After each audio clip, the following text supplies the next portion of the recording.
So when did you start doing your joints? I think it's been like 2 years now. So like 2 years ago. No, what you was playing on the phone? Or you like, is this a setup? No, this is not a setup. This is not playing at all. I was just chilling. Like I was making, I think the first thing I made that like really popped was a skit that I made. I was just making it mainly for my friends and my family and stuff like that. So people were calling me like, oh man, it's funny, da da da. So it was one of those things was like I went to sleep and I woke up and like I saw it like reposted everywhere and people were messaging me and requesting to follow me. My page was so private at the time, requesting to follow me. And I was like, oh, cool. Alright, well, guess we're doing this. Which one was it? If sisters talk to brothers the same way they try to talk to us. Like that was the one. That was the one. Yeah, that was the one. And then so you woke up and then you had a bunch of requests. Yeah, a bunch of requests. So what made you? You was excited? Or you was like overwhelmed? I was very excited. I was like, wow, I'm that nigga. Like, period. I was like, I'm on my way. God's calling. I was excited, and then after that, I was like, okay, well, let me do something else. I forget what was the next one, but I did another one, and it was like people just kept. So from there, I was like, okay, well, it's kind of my thing now. Can't really stop it, and I didn't want to stop it, so I just kept it going. Do you come up with your own topics, or like people give you topics? No. I tried to do one where I was like, oh, give me suggestions, and it was all just too personable. So I was like, maybe not. So I do all my own stuff. Yeah. So nobody don't give you suggestions like, you should, can you talk on this? No, they don't. I've never had a good suggestion. Like, the ones I get are like sisters who be like, talk about brothers that do this. I was like, sis, I'm not making a video for your ex-husband. So I'm like, no, I'm good. So yeah, all my own stuff. So you like sit down and plan? Some of them are planned, some of them are in the moment. Like the ones where you see where I'm in the car, or sometimes I'll be like in my house. I'm like, I'm about to just make a video about this. Those are like on the spot, but some of them are planned. Some of them. Do you you trying to make a career out of that, or you like what do you do? Like, normally I am in school, and that's the career path I would like to take. What you in school for? Psychology and African American Studies. You want to be a teacher? No, I want to be a prison psychologist. Okay. Yeah. So that's normally what I do. But this is cool too. So right now I'm just trying to figure it out. You be a comedian. Yeah, you be a comedian. You did stuff like that? I do stand up. You do? Yeah. You did it like for real? Yeah, I've done shows. I haven't been to a club yet. What'd you do with it? People like fly me out to come to their functions and tell jokes. That's not haram. I didn't even hear what you said. That's not haram? Somebody, everything is haram.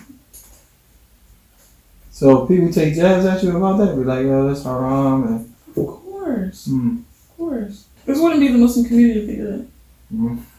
Yeah, keeps it spicy. Keeps it, They don't do that in other Muslim communities, though, do they? You mean like non-black Muslim communities? You know. Just wanted you to say it. Let it out there.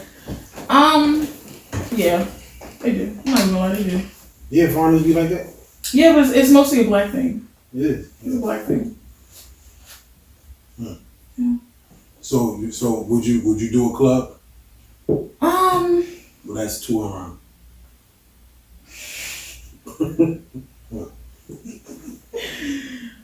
Just questioning my scale of haram. Yeah. It's a little personal. I'm sorry. I would. Nothing crazy. Like nothing too crazy. Yeah. But I would. Yeah, I don't know. Yeah, I would do a comedy club. So how long of a set have you done already? The longest I've done like 25, 30 minutes. Really? Yeah. Is footage of this? I forget to record all of it. Other people have recorded it, but I don't personally have. Nobody uploaded it? That's a good question. You never watched yourself back? I recorded like on my phone, but you can hear the audio, but you can't see the visual. So how did you feel about it after you did it? There were a couple of them where I'm like, not really. Yeah, there were a couple I'm like, wow, that was me. What was the crowd reaction? I I've had pretty good crowd reactions. I've bombed a couple times. Not gonna lie, I have. They got booed? I don't know. These are No. some What kind of bomb? Like silence. Oh yeah, Like, yeah. Okay. Yeah, just stone face. Exactly. But you live and you learn. Mm-hmm. You live and you learn. How old are you if you don't mind me asking? I'm 22. That's it? Hey, That's it. No, I'm just saying. No, you seem older. Like, nah, you know what I mean? Yeah, he was like, "Are these your children?" I'm like, I thought "These people, I thought she was older. I was like an assumption too. these adults." No children. So the dudes be inboxing you, right? That's crazy. What are you saying? Um, Only because I asked. nothing that really like reels me in. It's all stuff that I'm like, that's the best you could do. No, how is somebody supposed to inbox a word? Because I asked, man, all the women that come in here, that's a common thing I asked. One girl showed me her DMs, and we laughed. I made a video about that too. But Would you say like what's a good way to do it? no, like how, like if somebody want to holler at you, how they supposed to inbox you? Like I asked them, like his age group. I'm older than him, but I asked them that, and they go in like, yo, you know what I mean? Like I don't. That's like much. Huh? I didn't say you, I said your age group. See, I clean that up. You know what I mean? I'm just saying, but The fact that he chimed in like that is a little suspect. yeah, it was a dude in here. He was like, I don't play boxes. Okay. No, it was a dude in here Allah knows best. this morning, right? And he was saying how him and his girl broke up, right? And so we was asking him about him getting with another, like, you know, relation, right? So he was like, yeah, I want to get a Muslimah. But he was saying how he hold Muslim women in such high regard that, you know, he don't know how to approach. So that's what I'm saying. So like, I don't come from an inbox game. Like I'm old, so that's what I'm saying. So if somebody's watching, how is somebody supposed to hit you in your DMs to get Your attention. Yeah, if they want to holler at you, how they supposed to do it? Honestly, at the beginning, that might have worked. At this time, I don't talk to nobody off Instagram. Mm-hmm. You already have preconceived notions about me that make me uncomfortable or that affect how you approach me. So I don't even be interested. But back then, I'm a very like corny, like sappy person. Like you'll get my attention like if you tell a joke and it's funny. I'm like, oh, how? You know, I might respond. But these days, no, you better like really stalk me and like pop up somewhere. Yeah, stalk you. I mean, find out where I'm at. I've never been hard to find. I'll be at the same places, same people, doing the same thing. So they can pop up after Juma and just buy you a platter. Oh, they don't even do that no more. They don't even do that no more. They don't even know about that. They don't even know. Back in the day, brothers used to sneak up to the counter like, yeah, I got it. Yeah. Brother disappeared. You don't even know who paid for it. You see him a week later, you like, yeah, it was me. You like, oh. So that's what you got? Yeah. That's fine. That's great advice. Because I won. I had 3 wives. I know how to do all that. Oh. When I was rolling, I don't do that anymore. But when I was, yeah, so I know how to. I've been trying to. He's Ronnie Bowman. He been married for 20 years. You said he's not his woman? No, he is Ronnie Bowman. Oh, okay. That's his nickname again. That's his name. Romance is part of the sunnah. Period. It is. Period. It is. Period. But he is the king of romance. Wow. He walks on. This is your wife? Keith, yeah, just ask Keith. That's true? No. It's not true? No. It is true. Man.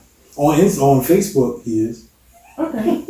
That's because I gotta promote marriage. That's another element of romance. I think that's what It is. It's social media. So it's not true on Facebook? Only because I'm not into that type of stuff. Yeah, you're not into that. Okay. But how it appears, y'all have pictures in the sunset. Yeah, I mean, on that's the just beach. us doing everyday things. That's everything, yeah. I'm not. So y'all be on the beach every day. Not every I'm saying, like, Come on,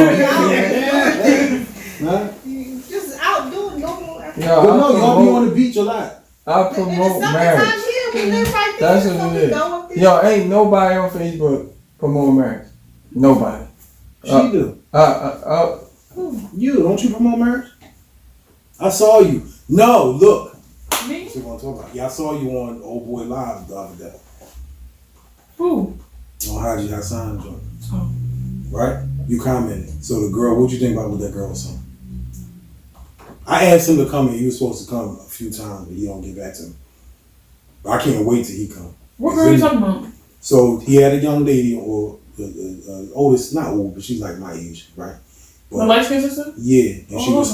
That's not Yeah, she's nice, but yeah. I didn't agree with what she said. What did she say? I'm not lying. Watch your She said that Muslim men go after non-Muslim women because they're scared to step up to the plate and holler at Muslim women. Did you agree with that? Yes. Of course, that's not true for all Muslim men, but I have seen that. That is true. For the group of men, that is true for it. I'm not going to generalize and say all Muslim men, but yes, that's definitely true. You think so? Yeah. Even with Muslim women, when we're not trying to be serious, we don't really go after Muslim men. That's why you see like non-Muslim women who have like non-Muslim like women. You know that's not going nowhere. they be thinking it's going. Come on, Christian. Like, come on, what are we doing about this? Like, you niggas going to Easter. You really think this is going to work? They be trying to convert them. You have to, the thing about sisters, they don't know who's convertible and who's not. Right? Who is convertible? Like, when you say things like, I'm just deeply spiritual. Convertible. That's convertible? That's convertible. Yeah, because he got open opinion. I mean, exactly. open mind. I'm just deeply spiritual. I believe in a higher power. Say no more. Let me introduce you. Oh, no. Yeah, but men who are like super Christian, like, no. Nobody's super Christian. Most people aren't. Quincy. Even him. I don't think so.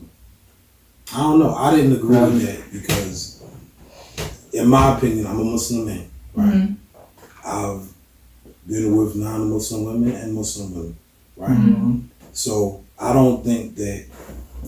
I think sometimes the women, especially the older women, they come off away because it look like they have this big laundry list of things that they won't do. Yeah. All these demands and stuff, and somebody, especially, say somebody that's 30 or over, he probably looking like, I don't feel like dealing with that shit.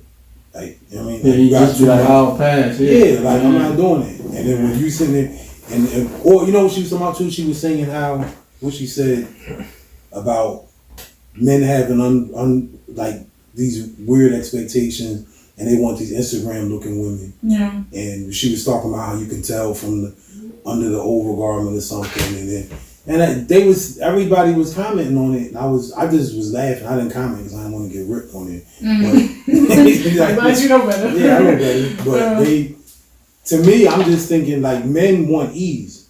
You know what I mean? Most times, as a man, for me, like I'm looking at what's going to be not what's going to be easiest situation, but I don't want to be with somebody that's going to give me a headache.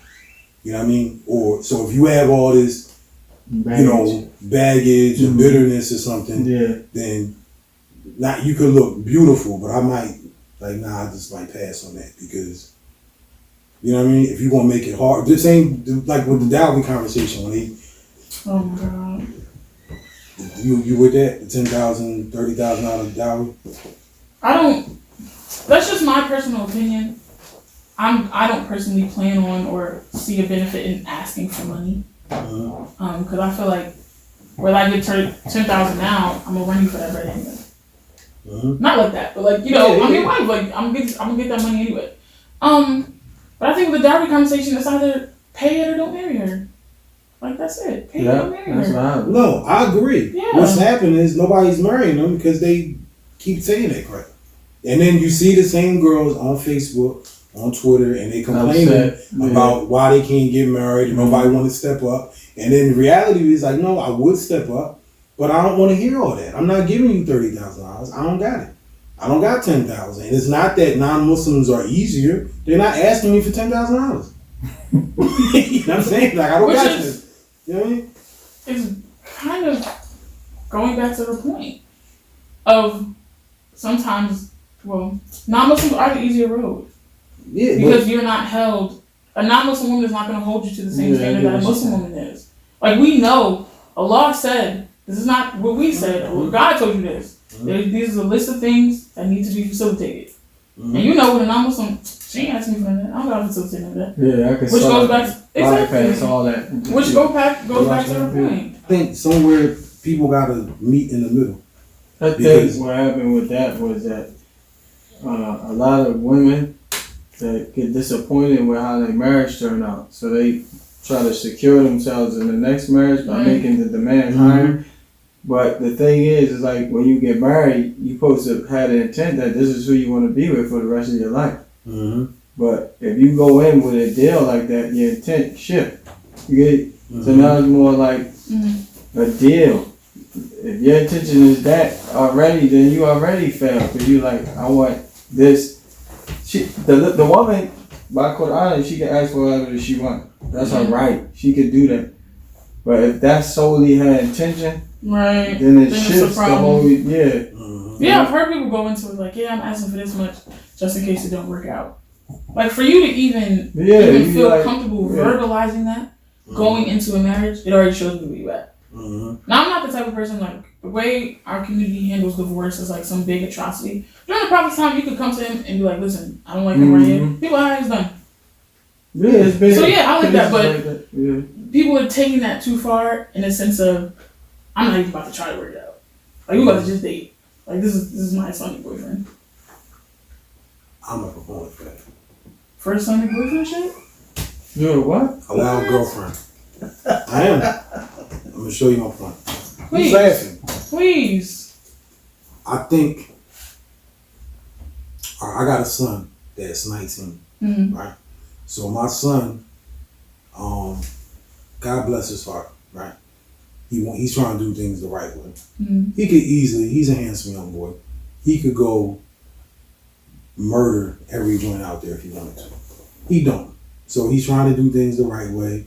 He had a young lady he was interested in. He was waiting for his imam's daughter, waiting for her to get of age, and then asking somebody once they get to that age, your age actually, I mean, to remain chaste and try to do things the right way is a lot. Especially when in our time. Right? In our times, like I remember one time during Ramadan, I was with our Sheikh Humanity. We was going in shop, right?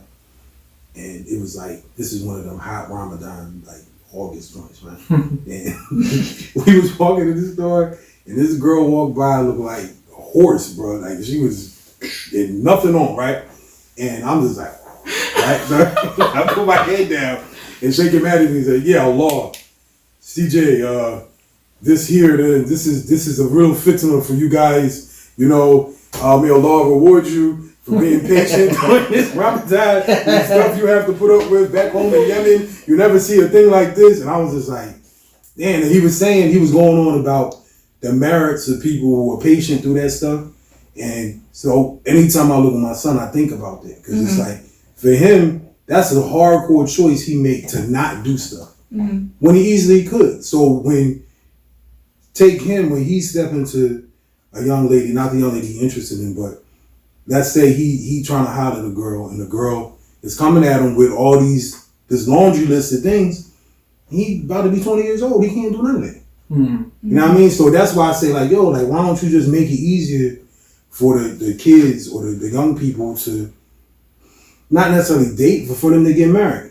Like if you step to a guy and he's in, or even a girl, they're in college, you can't go to somebody and say, look, man, I need you to be able to take care of my whole household now. It's like, I'm trying to finish college. I agree with that. You know what I mean? So at that point, it kind of is halal dating. Like get married and date. And then y'all work towards whatever. Right, and then if it don't work out, it don't work out. Get the divorce and move on to somebody else. Right. Now, sometimes people abuse it. So I know people in Philly, it was a story going around. Yeah, I know that's messed up, right? It's a whole other culture of Islam. It is. But that's why we do this, because people got to address it. Yeah. Like I know a girl, it was a girl one year, she had been married like 5 times in 1 year. You know what I mean? And they had these, there's always complaints about people saying like they be getting passed around in the community and all that. The problem, that's not a deen problem, that's black culture problem. And if you don't address it, people are going to carry on the same way that they did before Islam or whatever. They just going to find legal ways to do it. And that's why I said it should go through the loopholes. Right. Yeah, but I mean, it's a lot to ask somebody to, like, look, you got girls, right? Or men who's like former drug dealers, right? Or former say guy come home from prison, he murdered or something like, you know what I mean? Or a woman that used to be a stripper, she might got taped like on videos and how she took shahada. Now who's supposed to marry her? You know what I'm saying? If you being all judgmental, like, ain't nobody gonna marry her. Now, but then you be like, well, if somebody say, well, I'll marry her, but you know, like to me that it's not a judgment thing. But if you come into somebody and have all this big list of demands when you have some open sins and stuff that somebody has to work with. Even me, like that's like me. I got open sins like that. I'm not trying to hide, but at the end of the day, if you know things about me, you gonna know. And you be like, yo, man, I can't come with you with this big list about you trying to be perfect when I got shit wrong with me, you know?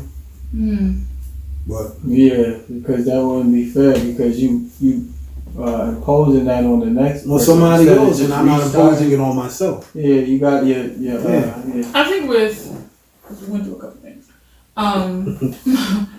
Encouraging young Muslims to get married is very important. I think so. Because people make it like darn near impossible for you to get married, you know, in your 20s and 30s, let alone anytime younger than that. And when people read about the Sahabiyat of the Prophet ﷺ, people think that these were older men. These were boys. Yeah. These were like 15, 16, 17, 18. And back then, it wasn't like you was waiting. Till now, like it's customary to wait until your 20s to get married. Back then, as soon as you're puberty, you're done. You're starting family by 20, 2-3 kids. Even as me, as a person who doesn't stay on campus, as a person who doesn't have college friends, as a person who goes to college and goes home, it's hard. It is hard. Yeah. It's hard. You College go to? has flavors, all different types of things. It's hard. It's difficult. What school you go to? Montclair State. Okay. Yeah, it's hard. It's difficult. So, and especially when we have 16 and 17-year-olds coming, like, I want to get married. Like, I have a family member, she's like, I want to get married. She's like, I want to take that step. I want to make that commitment. I want to commit myself at 16 years old to somebody else for the remainder of my days. Yeah, That shows a whole different level of maturity. And people be like, oh, they don't know what comes They're with too it. young. Yeah, they're too young. I'm like, but you're 40. You've been married a whole bunch of times. So maybe you're a little too young too. Because you haven't been able to get it right. I think it's dumb to judge somebody. Like if you judge somebody and say, yo man, you've been married 5 times. I don't like that either. Yeah, but if you wasn't Muslim your whole life, you got to start counting all your boyfriends too. You know what I'm saying? Your boyfriends, your girlfriends. Yeah. Like, because, you know, like I know women who were Muslim, made them Muslim their whole life, and they might got 5 marriages. Right.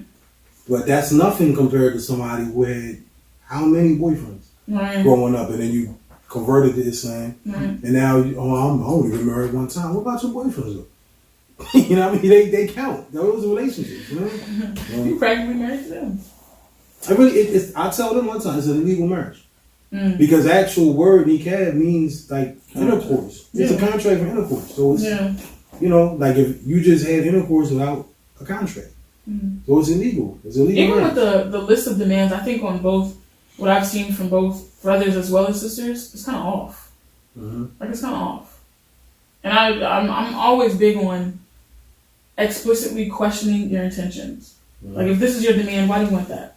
Why do you need that? Like, why are you into that? Why are you attracted to that? What the brothers be asking for? One brother was like, mind you, I do shows, people know me. You know, I'm not famous, but I was saying popular. People know who I am. I don't like that. You almost famous. People know who I am. So you get His brother's like, yeah, you know, I'm in school, I do this, I travel, whatever. He's like, yeah, you know, I just want a wife that just stays home.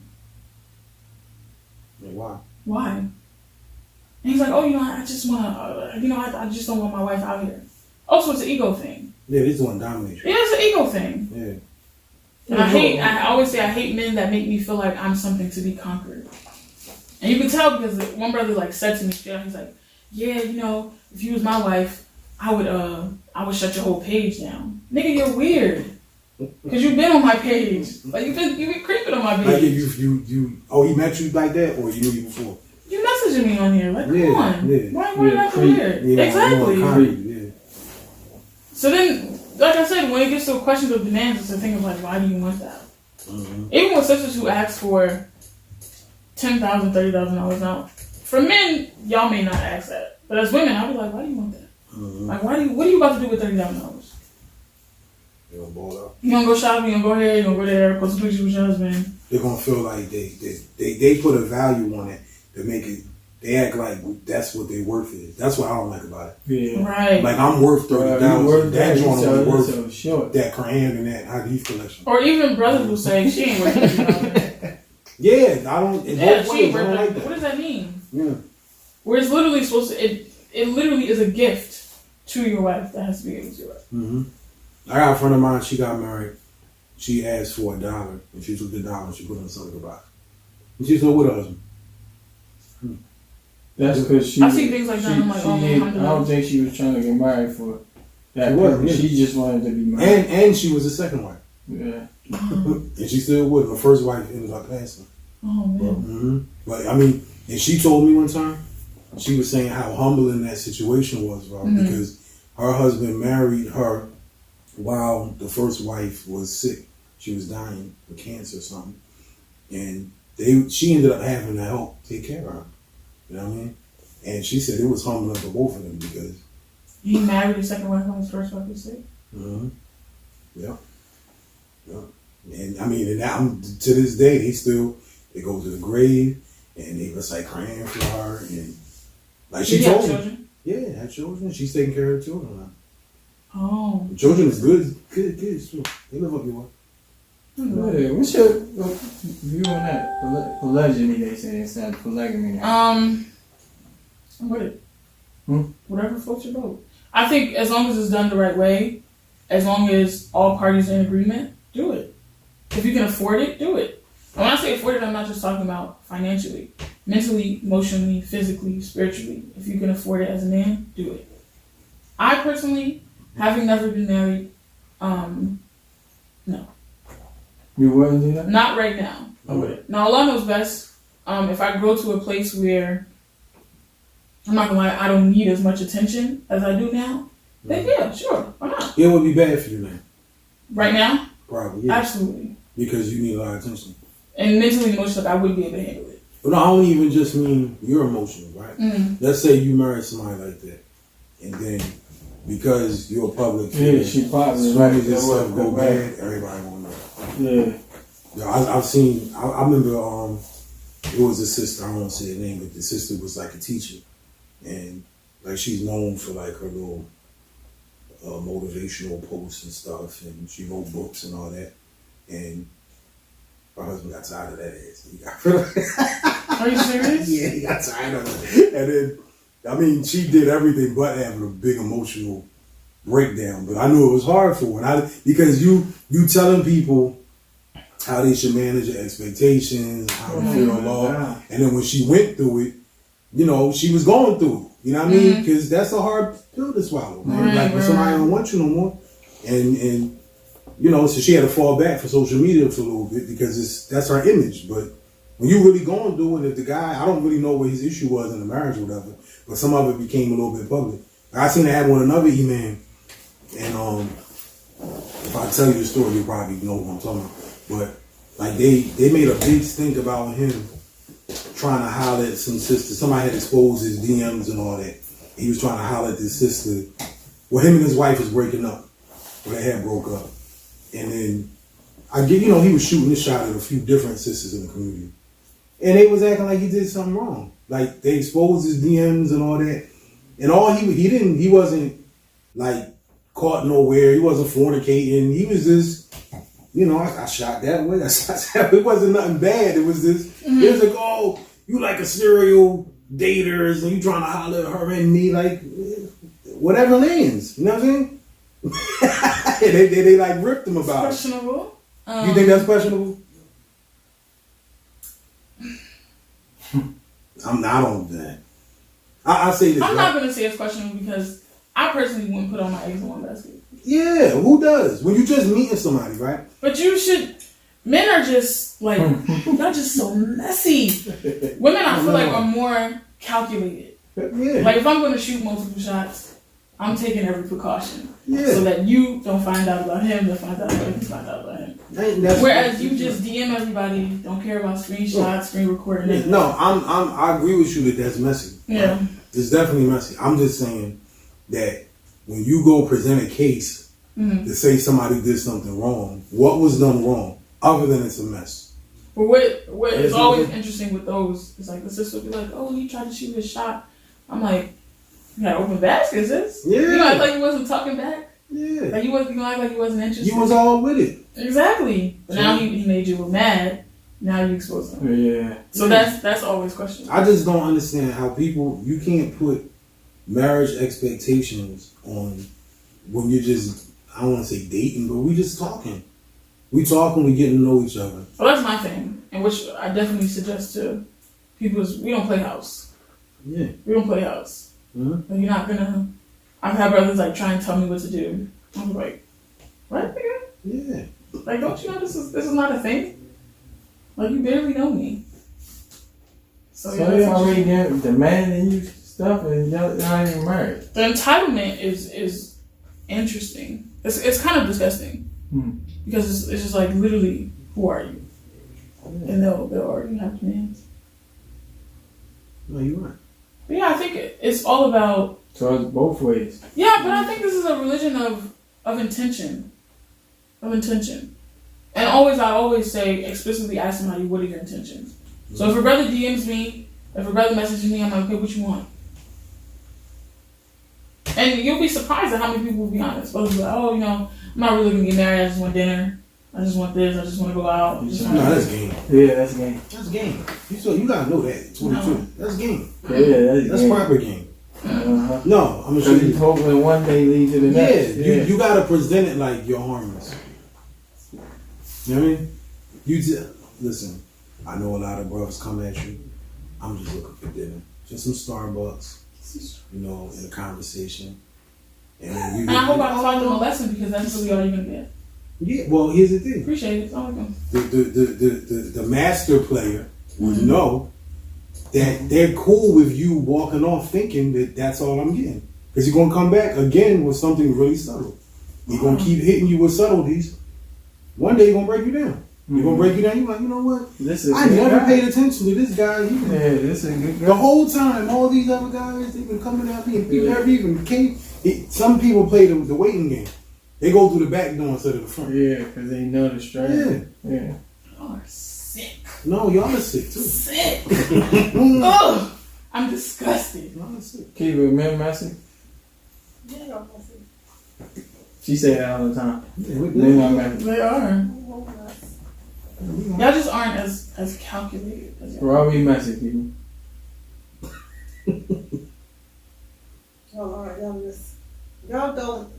Y'all don't think ahead. Yeah, it's like Y'all don't think ahead. strategize. No. That's the word for it. That is the word. Y'all do not strategize. I'm all strategy. Still not enough. All strategy. Still not enough. Listen, I'm seasoned. Yeah, that's your favorite word. I am. I'm seasoned. No, I fucked up enough. Excuse my language. I messed up enough where, and I've messed up in public. So.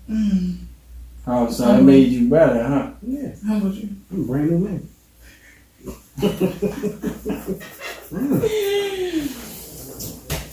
But your brothers are good. I don't get into the whole like trash talking men. That is good. Because I always tell people I love men. Yeah. I have 8 uncles, so all I know is men. Can that be discouraging at times, though? Good You're like, ones. oh my God, you got all this stuff going on. The back and forth thing with the dowry and all that. Because you're younger. So you're the generation to come next. For you, I wouldn't for say your- this a little bit. For I your would say generation, like don't y'all talking to me like, man, this ain't working out. It's too much. It's just funny to see the conversations that we're having and be like, oh yeah, this is crazy. And then how many people still end up falling into that trap. Like people like, yo, these expectations, all these demands are crazy. And then like a brother will be like, yeah, that's crazy. And then you'll talk to him and then he'll list all these demands and expectations. And more so than anything, it's like that's not even realistic. It's not realistic. Like, So you looking to get married? no. No? 30? You're lucky you've been. Lucky you know? That's what my daughter is saying. Yeah, My daughter said she That's the knows. same thing I will say. I'm not necessarily looking, but I ain't looking to block no west. Yeah. So you just waiting for the right type of person to come along. Just the way you describe it kind of sounds like that. If it happens, it happens. If it doesn't, it doesn't. You married a white man? Oh, absolutely not. I'm not talking about I'm not in the process. Farmer. For what? For what? You gotta be black, huh? Gotta be about that. Why is I that? married a black farmer. A black farmer? We just gotta be here. Like, we just gotta be here. Mm-hmm. And it's a possibility that you can get a black man, y'all just not there. But I want somebody, I've said explicitly, I want somebody where I can come home and be like, yo, my nigga. And he be like, nigga, what's up? I'm not letting no white man say that. You married Sullivan? For what? For what? Of what benefits me? You don't like Sullivan? Was he telling me? Was this a trap? No, I'm not. Is this a trap? Is this No, an I told informant? you. We're We deep. got the ops here? No, we're both deep. First of all, I'm not Sullivan. No. Absolutely not. We're deep. First of all, for me personally, I affirm strictly that I would say we are not allowed to put ourselves into sections. Mm-hmm. So Oh, if you okay, say I'm okay. selfish, I'm Non-denomination. Sunni, yeah, I'm this, I'm that. For what? Mm-hmm. That's basically saying this is the only truth, which is stupid. Mm-hmm. All of the sects have something that is the truth. So for you to say this is my box, this is the only truth, you're missing out on this truth that may be vital for you getting closer to Allah. But you're missing out on this truth, that truth. So I personally I don't associate with any of it. But again, when you do, what are your intentions? What's your opinion? Because you're a woman, you're a young woman, that's your age group, right? What do you think about the image that people portray and how that affects who they catch or don't catch? You know what I'm saying? For one thing, I get it. You know, portraying one thing on the internet and having another thing, whatever. But please understand the pressure that, as a Muslim woman, that comes with being visibly a Muslim woman. Mm. Like, you can go out, you can go to a club, or you can go outside, you can cuss, you can do this.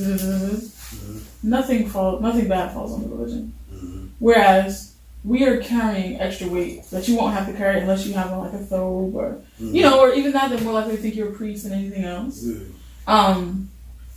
So that's a lot of pressure. That's a lot of weight. It is. Not to say that people should be out here wilding, because everybody does whatever they do. But I think how you portray yourself, only from my perspective, it does have a lot to do with how I take women. Like, niggas who I see, like, in people's comments being catty or messy, ooh, don't talk to me. No, we good. Or, just because I'm personally not into people that aren't into certain sins, like, that halal-harm ratio, I kind of like it to be equal to mine.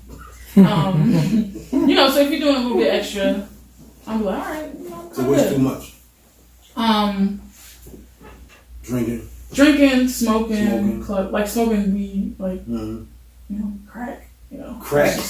That's a little too much. Nobody smokes crack. They smoke crack, bro. Yeah, people take pictures smoking crack. We think we smoking crack. I know they do it. I don't think nobody takes pictures. Yeah, for me that's a little bit too much. So I definitely think that. And what's crazy is about what he said, all the sisters I know like this, because everybody knows sisters like this. All these sisters are married. And they met their husbands in the club, at the bar, here, there. And they both live that lifestyle. Yeah.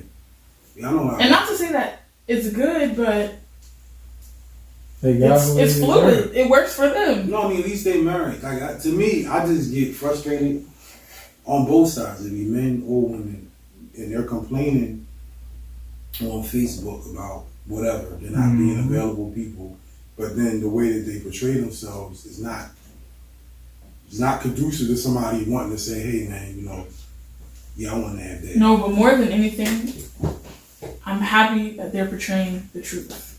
Yeah. I'm happy because I would be livid if you was, and I've met that before. You was this, alhamdulillah, Allahu Akbar, mashallah, all this, all that. Then, I see you at the chicken shack. It's like, what's up, sis? What you trying to do? It's a whole different person. Yeah. So I'm just happy that these people are living in the truth. Of course, we know as Muslims you're supposed to consider your sins as much as possible, but you're living in your truth.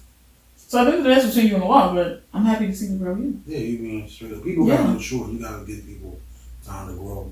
Right. And people go through phases, and this is like a journey. So everybody's gonna go through different phases. I think they got who they deserve. If you out there doing that type of lifestyle And then that type, you got somebody that matched you. Mm-hmm. But Right. you don't want that. You want something else. But no, this is what you get because this is who you really are. So you see in yourself and somebody else, but you don't like it. But I've you seen don't it have no problem become doing a problem when, like you said, one person, that's not what they want. Even though that's who they are, that's who they should be with, that's not what they want. Yeah. Or they I all of a think- sudden want to evolve into these super spiritual beings after this is the But lifestyle deep you live. down in the core of you, that's who you really are. So that's who you got. Right. Mm-hmm. That's my opinion. I think you got who you deserve. Mm. And you don't like it because you see yourself.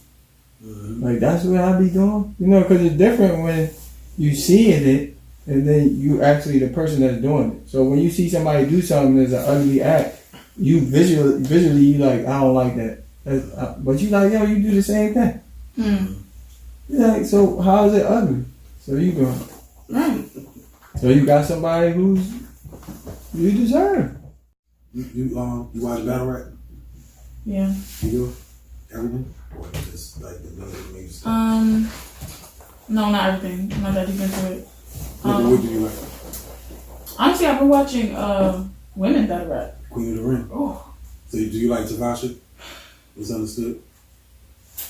No. He jabbed you right. Me personally, this is nothing against her Mm-hmm. or nothing against anybody. I'm not into Islamic rap.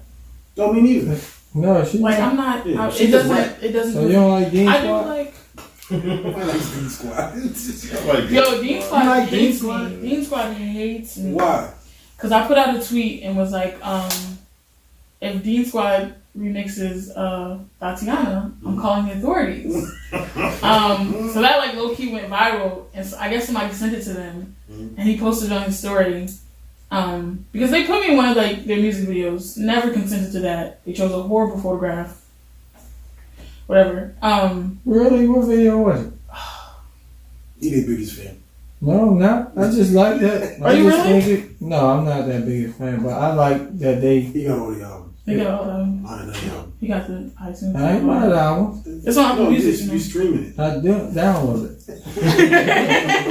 That's what, yo. Up for the I wild. don't like kids. It's a It's thievery. good for the kids. It's good for kids. Yeah. I don't got no kids. Yeah, so we got back to them, and JD Hey, posted it look, on look. his You listen to him? story and was like, See? She like him. what do you say? Like Muslim influencers are so shady. We are gonna remix. I'm still waiting for the remix to come out. Tatiana. I feel like it might slap a little bit. Then I'm waiting for them to remix Act Up by the City Girls. Yeah. They said they That'll want really propel If them they remix that, into a whole different industry. what would they do? Oh, I don't even know. They find such clever ways to do it. But for me, like, it's just not my cup of tea. This is not mine either. I think this is corny. I'm sorry. But And then to do like a bunch of covers of other people's songs.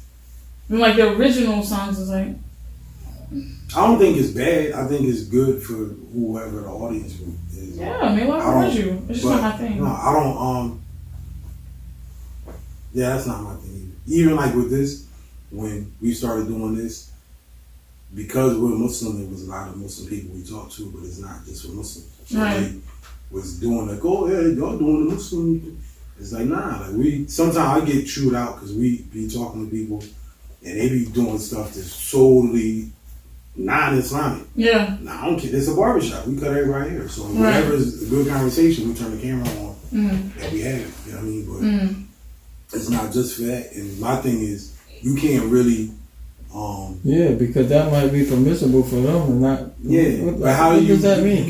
You can't spread the religion unless you mix it up with other people. You know what I'm Right. saying? So if you not talking to people, then how Which is you? another problem. Just other people. That's the thing with the wine with women, right? Yeah. You like, yo, that's permissible. They can Oh, do that. they get mad at you with that? No, I'm just saying, like, even if that, you like, that's what they can do. Yeah, We yeah, can't yeah. touch it. Yeah. But I don't touch it. I don't. no, I'm just saying, like, Nancy. So, it is. I don't know. I got a fat brain, so. No, seriously, like when I did try alcohol when I was younger, Yeah. it didn't make sense to me because it doesn't taste good. Mm-hmm. So me, I had I'm fat never man's tried it. brain. No, good for you, but if you try it and it like stings your tongue, don't try it. It's stink. I don't like it. Nasty. I'll put that in mind. That joint No, nasty. you know, if you eat something And it stink. and it don't taste good, your instinct is to not eat it. Yeah. That's how it is for me. Like if I taste it, it's like, ugh, that's Right. it don't taste good. You don't want it again. You don't want it when you try it again. Yeah. So, but, Yeah, sometimes people just don't try stuff. You know what's crazy? So I grew up Muslim. So like as a child, my grandmother used to make us say, what did she say? I will not use drugs, I will not drink alcohol, I will not fornicate. And we would just have to repeat that. And it's to the point like once I got older and I actually had like open access to this stuff, I was like, I'm not even interested. that's good. Yeah. That's So I good. feel like, was it abuse? One of us. we But it didn't work. we weren't afforded that. Yeah. Like, we didn't. None of us in here except for him. Mm. He grew up Muslim, but I didn't. This is the weirdest comment you got. So it's all like The weirdest comment was from a sister. And she was like, marry me. And I was like, huh? And then she messaged me and she was like, it was funny, she was like, are you straight, or are you like straight? And she put like a squiggly line. And I was like, I'm straight. Alright, what do you I think know about we're that? straight. You know that's a big thing now What? with the Muslims that aren't straight.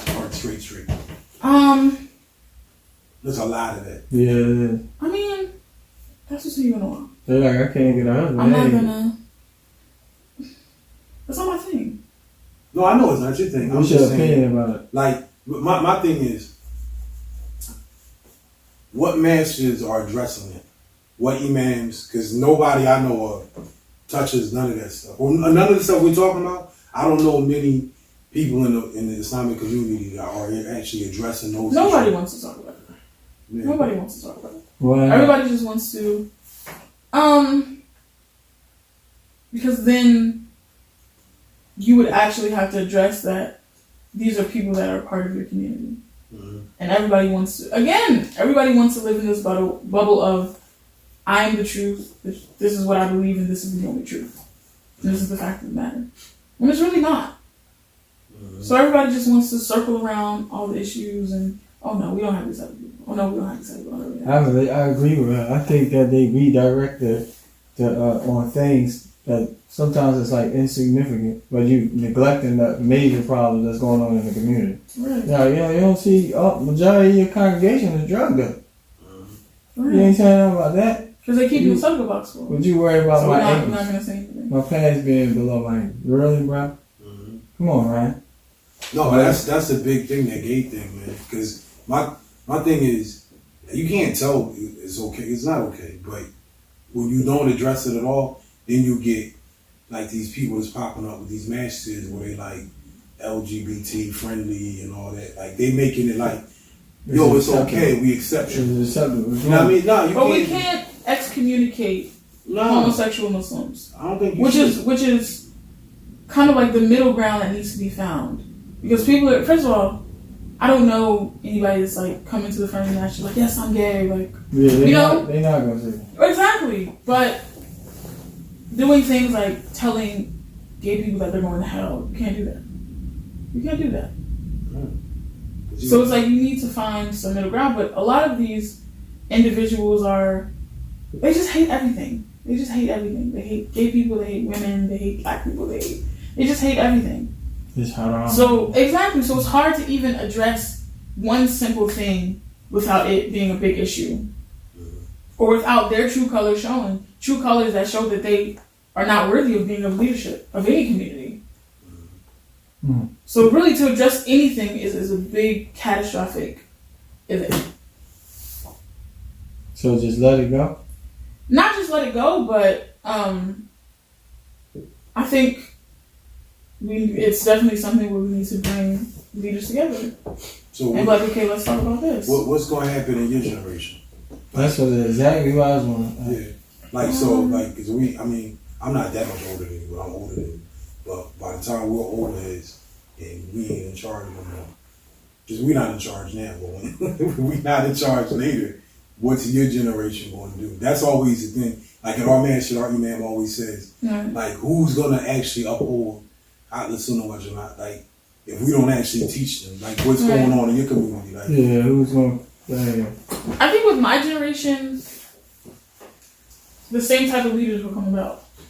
I would like to be more hopeful, but the fact of the matter is, the same way these corrupt, dumb leaders were being carved out and molded is the same way the next leaders are. I would hope that there would be something different. I do see, my generation taking different initiatives to do different things, but we'll see how far that gets. We'll see who actually keeps up. I'm scared for that. I don't even really low key. I don't want my kids to have kids because I don't. It's gonna be screwed up, man. Kind of the way it's leaning towards is kind of getting out of hand. My daughter came home from school, right, and she comes home one day. How old is your daughter? She's 15. Okay. Right? She comes home when she's 14 one day, and she said, "Yeah, Dad, how many genders are there?" And I was like, "What you mean?" And she's like, "They told me in school there's 13." I'm like, 13? And she had to sit here and bust it down. I'm like, yo, this shit is bad. Like, it's not even something that I can really comment on because even me myself, I don't really understand it. yeah, I understand. Like, I've been trying to really grapple with it because I really don't get it. I'm not gonna say it's not true. I'm gonna say it doesn't exist because I'm not gonna, I don't feel the need to burst people's bubbles. Yeah. But I just personally don't get it. I don't get it either. Yeah. To me, it looks, and it does not, like I had a conversation with one of my clients. She is a very liberal, feminist type person, right? And we had a conversation where she explained it to me. And she was saying how there's a difference between... What's the button? Oh, the button that says record. Low round, see it? No. I'm sorry. It's gonna go off in like 30 seconds. Hey. So, but she was saying to me, she was explaining there's a difference between gender and sexuality, right? Yes. So gender being what you identify as. And so what she said to me made sense, but I don't agree, right? Sometimes it sounds like someone is bipolar with bipolar disorder. To me, it's like if you just wake up one day and say, "Hey, I feel like I'm this now." You don't make decisions with feelings. But somebody made the argument of, imagine if someone said that they don't agree with your blackness. Is that different? Yes. They don't agree with what? Your blackness. I mean, I understand the point, but I think it's different because that's not something that you're really given a choice in. That's an experience. That's what you would say. Yeah. But the people, homosexuals or transgenders, whatever, will say that that's not something that they're given a choice in. Yeah. Now, here's the problem, right? It's like, so you seen that lady or trans lady in UFC, right? Yeah. And so she used to be a man. She transitioned to a woman. She enters in UFC, and she's just beating the shit out of all the girls. No, that's wrong. That is... You know what I'm saying? Because biologically you're a man. Yeah, you can't change biology. Oh, that's another topic. I disagree with you. About what? Hey, R. Kelly. I watched your videos. I don't want to argue though. Oh, let's go. No, I'm talking about online. I don't want to argue. I don't want to argue now either. No, what did you choose? You can't just say that and it's just not. No, I'm gonna tell you. I don't agree with none of that stuff. I don't know if it actually happened or not. But what I've been trying to tell people when that stuff is, we did a video on it. My thing is never arguing whether it's right or wrong, because it's wrong. So if somebody use the argument, "Hey, would you want your daughter with an older man?" Hell no, I wouldn't. My thing is, we like to deny what our culture was or is, right? So it's not that way now, because us, when we were growing up in the 90s, let me tell you, everybody did that. And I'm not just saying now everybody was making an argument that, women, they used to go out older guys in high school. No, it was men too. You know what I'm saying? It was young, like, I was a young man, and in 11th grade, I went out with a girl that was probably 22, 23. You know what I'm saying? So it went both ways. That was the culture. Doesn't make it right now. It doesn't make it right. I think anyone who still does that is a predator. That is a predator, and specifically him, if that's what he did. However, I don't like how people deny that was our culture. You understand what I'm saying? So now them same people that I went to school with in 95, 96, 97, when we were 15, 16, 17, 18 years old, and that's what we were doing, now with 35 and 40, all these same people are acting like that never happened. You understand what I'm saying? Now, but like you said, see it. That doesn't make it right. No, it don't make it right. My thing is, y'all started the culture. Understand what I'm saying? See, R. Kelly was here. This is why it was real ironic for us, right? I don't know if you knew this. He played basketball at Vallejo City Seagulls. We had a semi-pro basketball team in '95. He played ball here, right? Because he was a good ball player. When he was here, I knew girls who went out with him in high school. Understand what I'm saying? So when 20 years later, when we on Facebook and I'm watching the arguments and everybody, I'm looking like, yo, what's after that nigga? I seen y'all in the mall walking like, you know what I mean? Yeah, but they want to act like they forgot that. It doesn't mean, it's not a right or wrong. It's wrong. I mean, it doesn't mean that it makes it okay for whatever he did or didn't do. You get what he's saying? You understand what I'm saying? I get what you're saying. Still wrong. No, my thing is when there's something wrong, because it did catch up with him. Yeah. That's by law's permission, not us. Yeah. You know what I'm saying? My thing was with the whole thing, it's not about like, yo, you did something wrong, catch him, go to jail, right? I'm not with the throwing his music out. I'm sorry, I'm not. Same thing I'm not with Michael Jackson. I think Michael Jackson touched on those kids. I don't care if there's inconsistencies in the story or not. I 100% think he did. Most victims, when they're victimized, they're not going to remember all the dates because they're traumatized. Right. You know what I mean? That has nothing to do with his music catalog. If that's the case, then you got to throw the whole damn national anthem out, throw these dollar bills out. You had all these people that raped slaves and all this stuff. We still spending their money and naming buildings after them and streets. You know what I mean? So I just didn't. I'm not in defense of R. Kelly. I'm in defense of the music catalog. Yes. Like that, you just switched your whole argument. Yeah, I did. So I'm in defense of his music I catalog. am. It's got some hits, and I like them. And I shouldn't have to play them in shame. You should. You should definitely be embarrassed. I should. Yes. Why? Play them in You didn't grow up on them. That's why. I got a question though. In his situation, is that morally wrong or is that legally wrong? Both. Not technically, it's not legally wrong in Chicago. The consenting age of sex is 16. He's still a nasty nigga.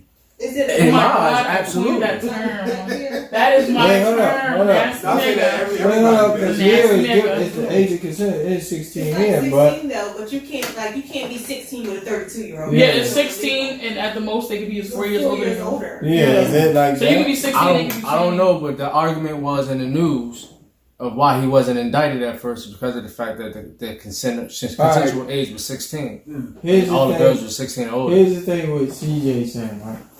In the 70s, they was known to get high and party and do stuff like that, right? And at that time, it was completely normal. Now, in our time, it wouldn't be normal. You get what he's saying? I 100% get what he's saying, but So- in the South, back in the day, it would be normal that everybody had a predatory uncle. Or everybody, don't go in the room at night with grandpa or something like that. That was normal. Like everybody talked about it like it was normal. It was, though. But we know, even if nobody back then addressed that it was wrong, we know it was wrong. If it was 1969, 1950, whatever, it was wrong. You know what somebody told me here one day? One of my clients, when this is the week when that documentary came out, and we were talking about it in here, and I was shocked because I had never heard this, because I grew up in the 90s. But she told me, she said in the 70s and early 80s, she said, no, she said, my best friend dated our teacher. And I said, what? And she said, now when I was in school. Which is why certain laws have to be put in place. Yo, but here's the thing. When I was in school, I knew dudes, it was illegal, totally illegal when I was in school. But I knew dudes and knock teachers off. Like that was, like you was a teacher at the school and you was in your early 20s, jokers was trying to holler at you. It's wrong. But what she was saying, she said no. She said back then, she said my friend dated our math teacher, but he used to come over. He had permission from the parents. He used to come over and have dinner, and like he was courting her for marriage, and it was okay with it. She said this was totally normal in the 70s. Right. And I said, get the hell out of here. And that's what I mean. Like, to me, I'm not saying it's okay. I'm just saying when you remove the you got to remember the context of the time. Yeah. When we're talking That's what about people meet. Yeah. I mean, so that's wrong now. They say in certain foreign countries it's like that. Like a man have a daughter and one of his friends, he will court his daughter off to one of his colleagues. Yeah, I mean, like, it's the same argument in Islam when people make the argument about the age of Aisha. You know what I'm saying? But that argument, you can't really make it if you don't know the context of what was required. Like I remember my grandfather is in his 80s, and he was 21 when he married my grandmother. Right? Mm-hmm. My grandma was 15 when she had my dad. Yeah. Well, my grandfather, so he's gonna write his barbershop. He said, "Look, your grandma was a different kind of woman back then. They raised her to take care of the whole family. Like when she was 14, like the reason why I was interested in her, because she would get up in the morning, she would cook for the whole house, she'd iron, she'd clean, then she'd walk 2 miles to school, and like she was made to be a wife at that age. Where I look at my daughter, she's 15, she can't even make her bed. You know what I mean? Which is true. And let me just address this. Mm-hmm. The whole thing with the Prophet situation, as far as Aisha radiallahu is concerned, number one, there is a very big difference of opinion amongst scholars about how old she actually was. Right. Because they said if you compare the age that she died with her sister, it didn't match up to her actually being that age.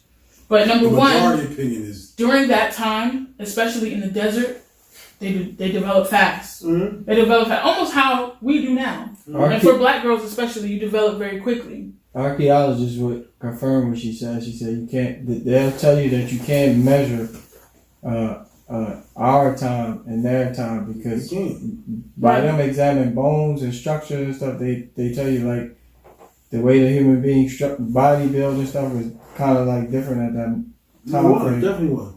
So it's different. Same like, thing now. And then if you read, there's a hadith where she says, when the Prophet ﷺ actually came to get her when they were to live together, mm-hmm. she said, I was in my mother's house and my mother came. She was still in her mother's house. Mm-hmm. Meaning he might have, even if that was the case where he did actually have a contract with her when she was a child, there was no consummation of the marriage until she was of age. But she said, I was in my mother's house and he came to get me. Another thing is, she could object. Mm-hmm.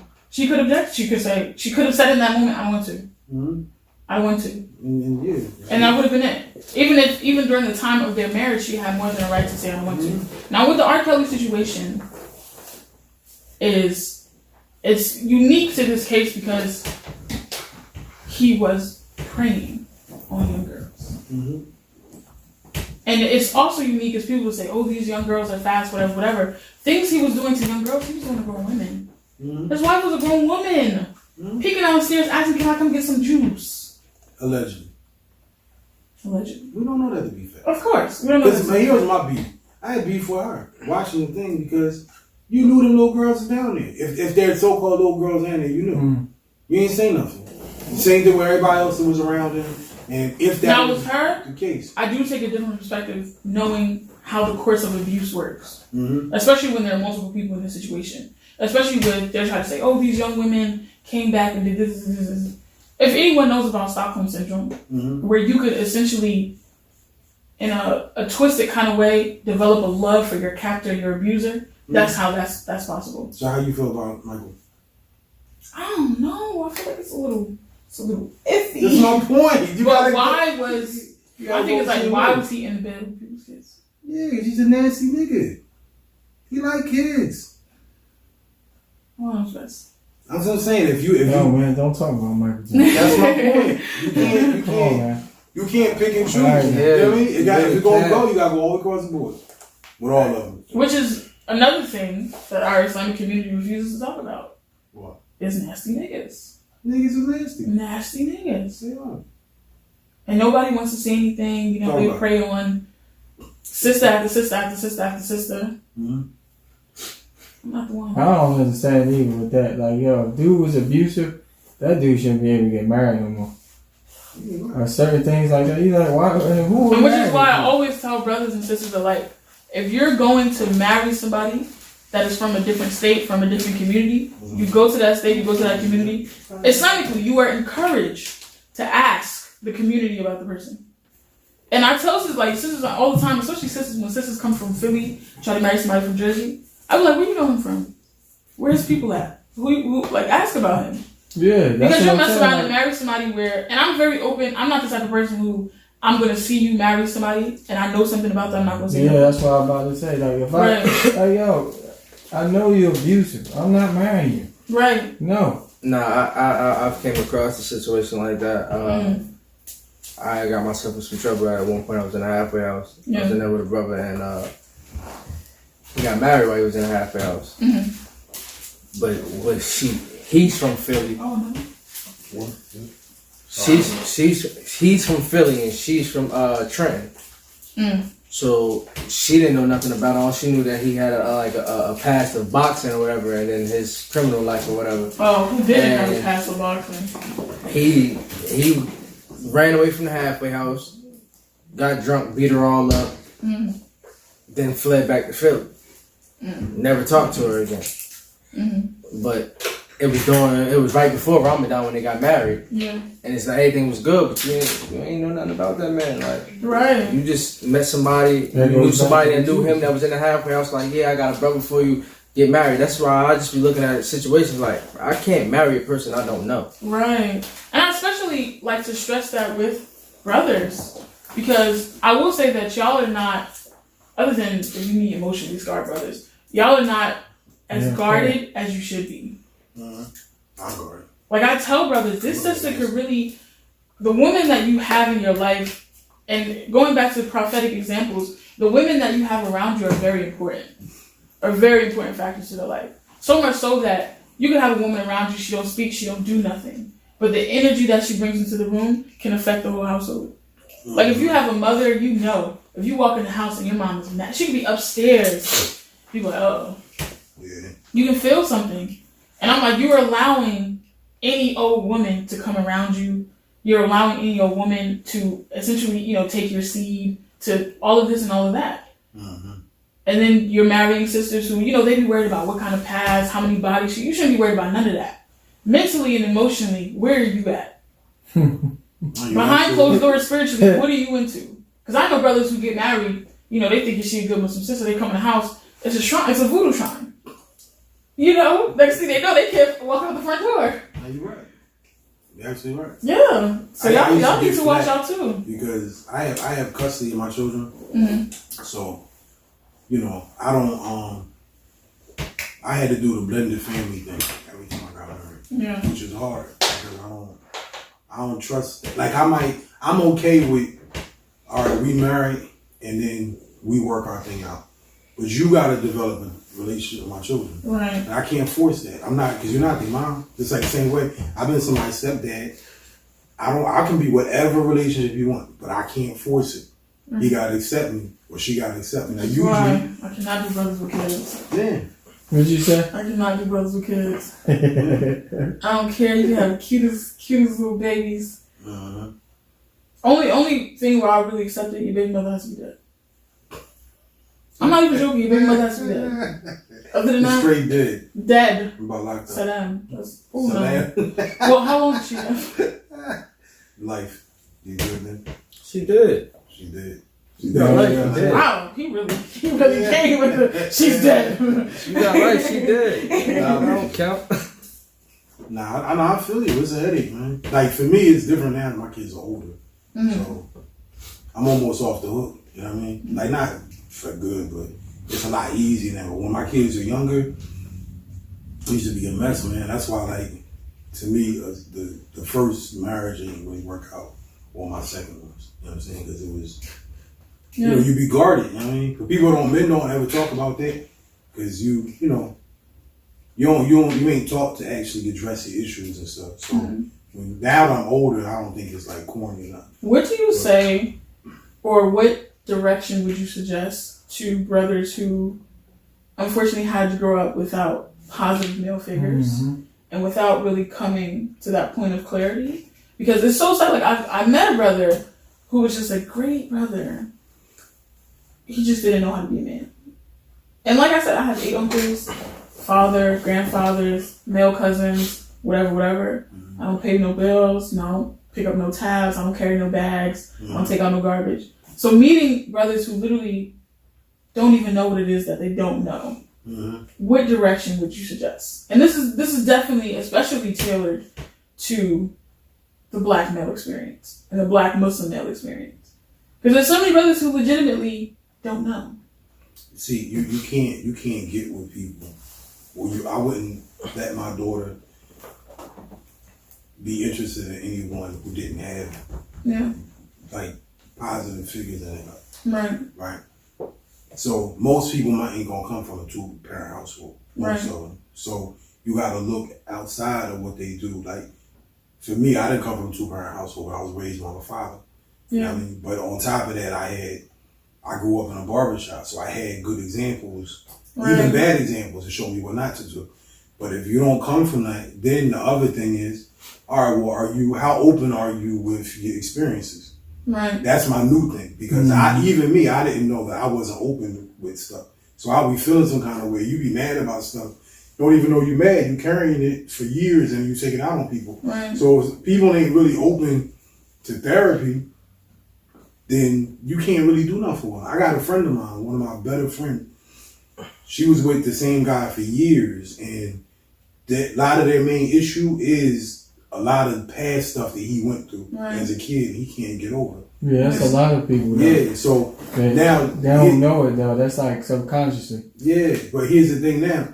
Like when we was talking to the brother earlier, when he was here earlier, he had just went through a breakup, right? So what we just let him talk. And I ain't gonna lie, it's funny, he trashed his ex-wife, right? He's trashing on camera. And first he said he didn't want to do that. After we got done, first thing he said, man, that felt good to get that off my chest.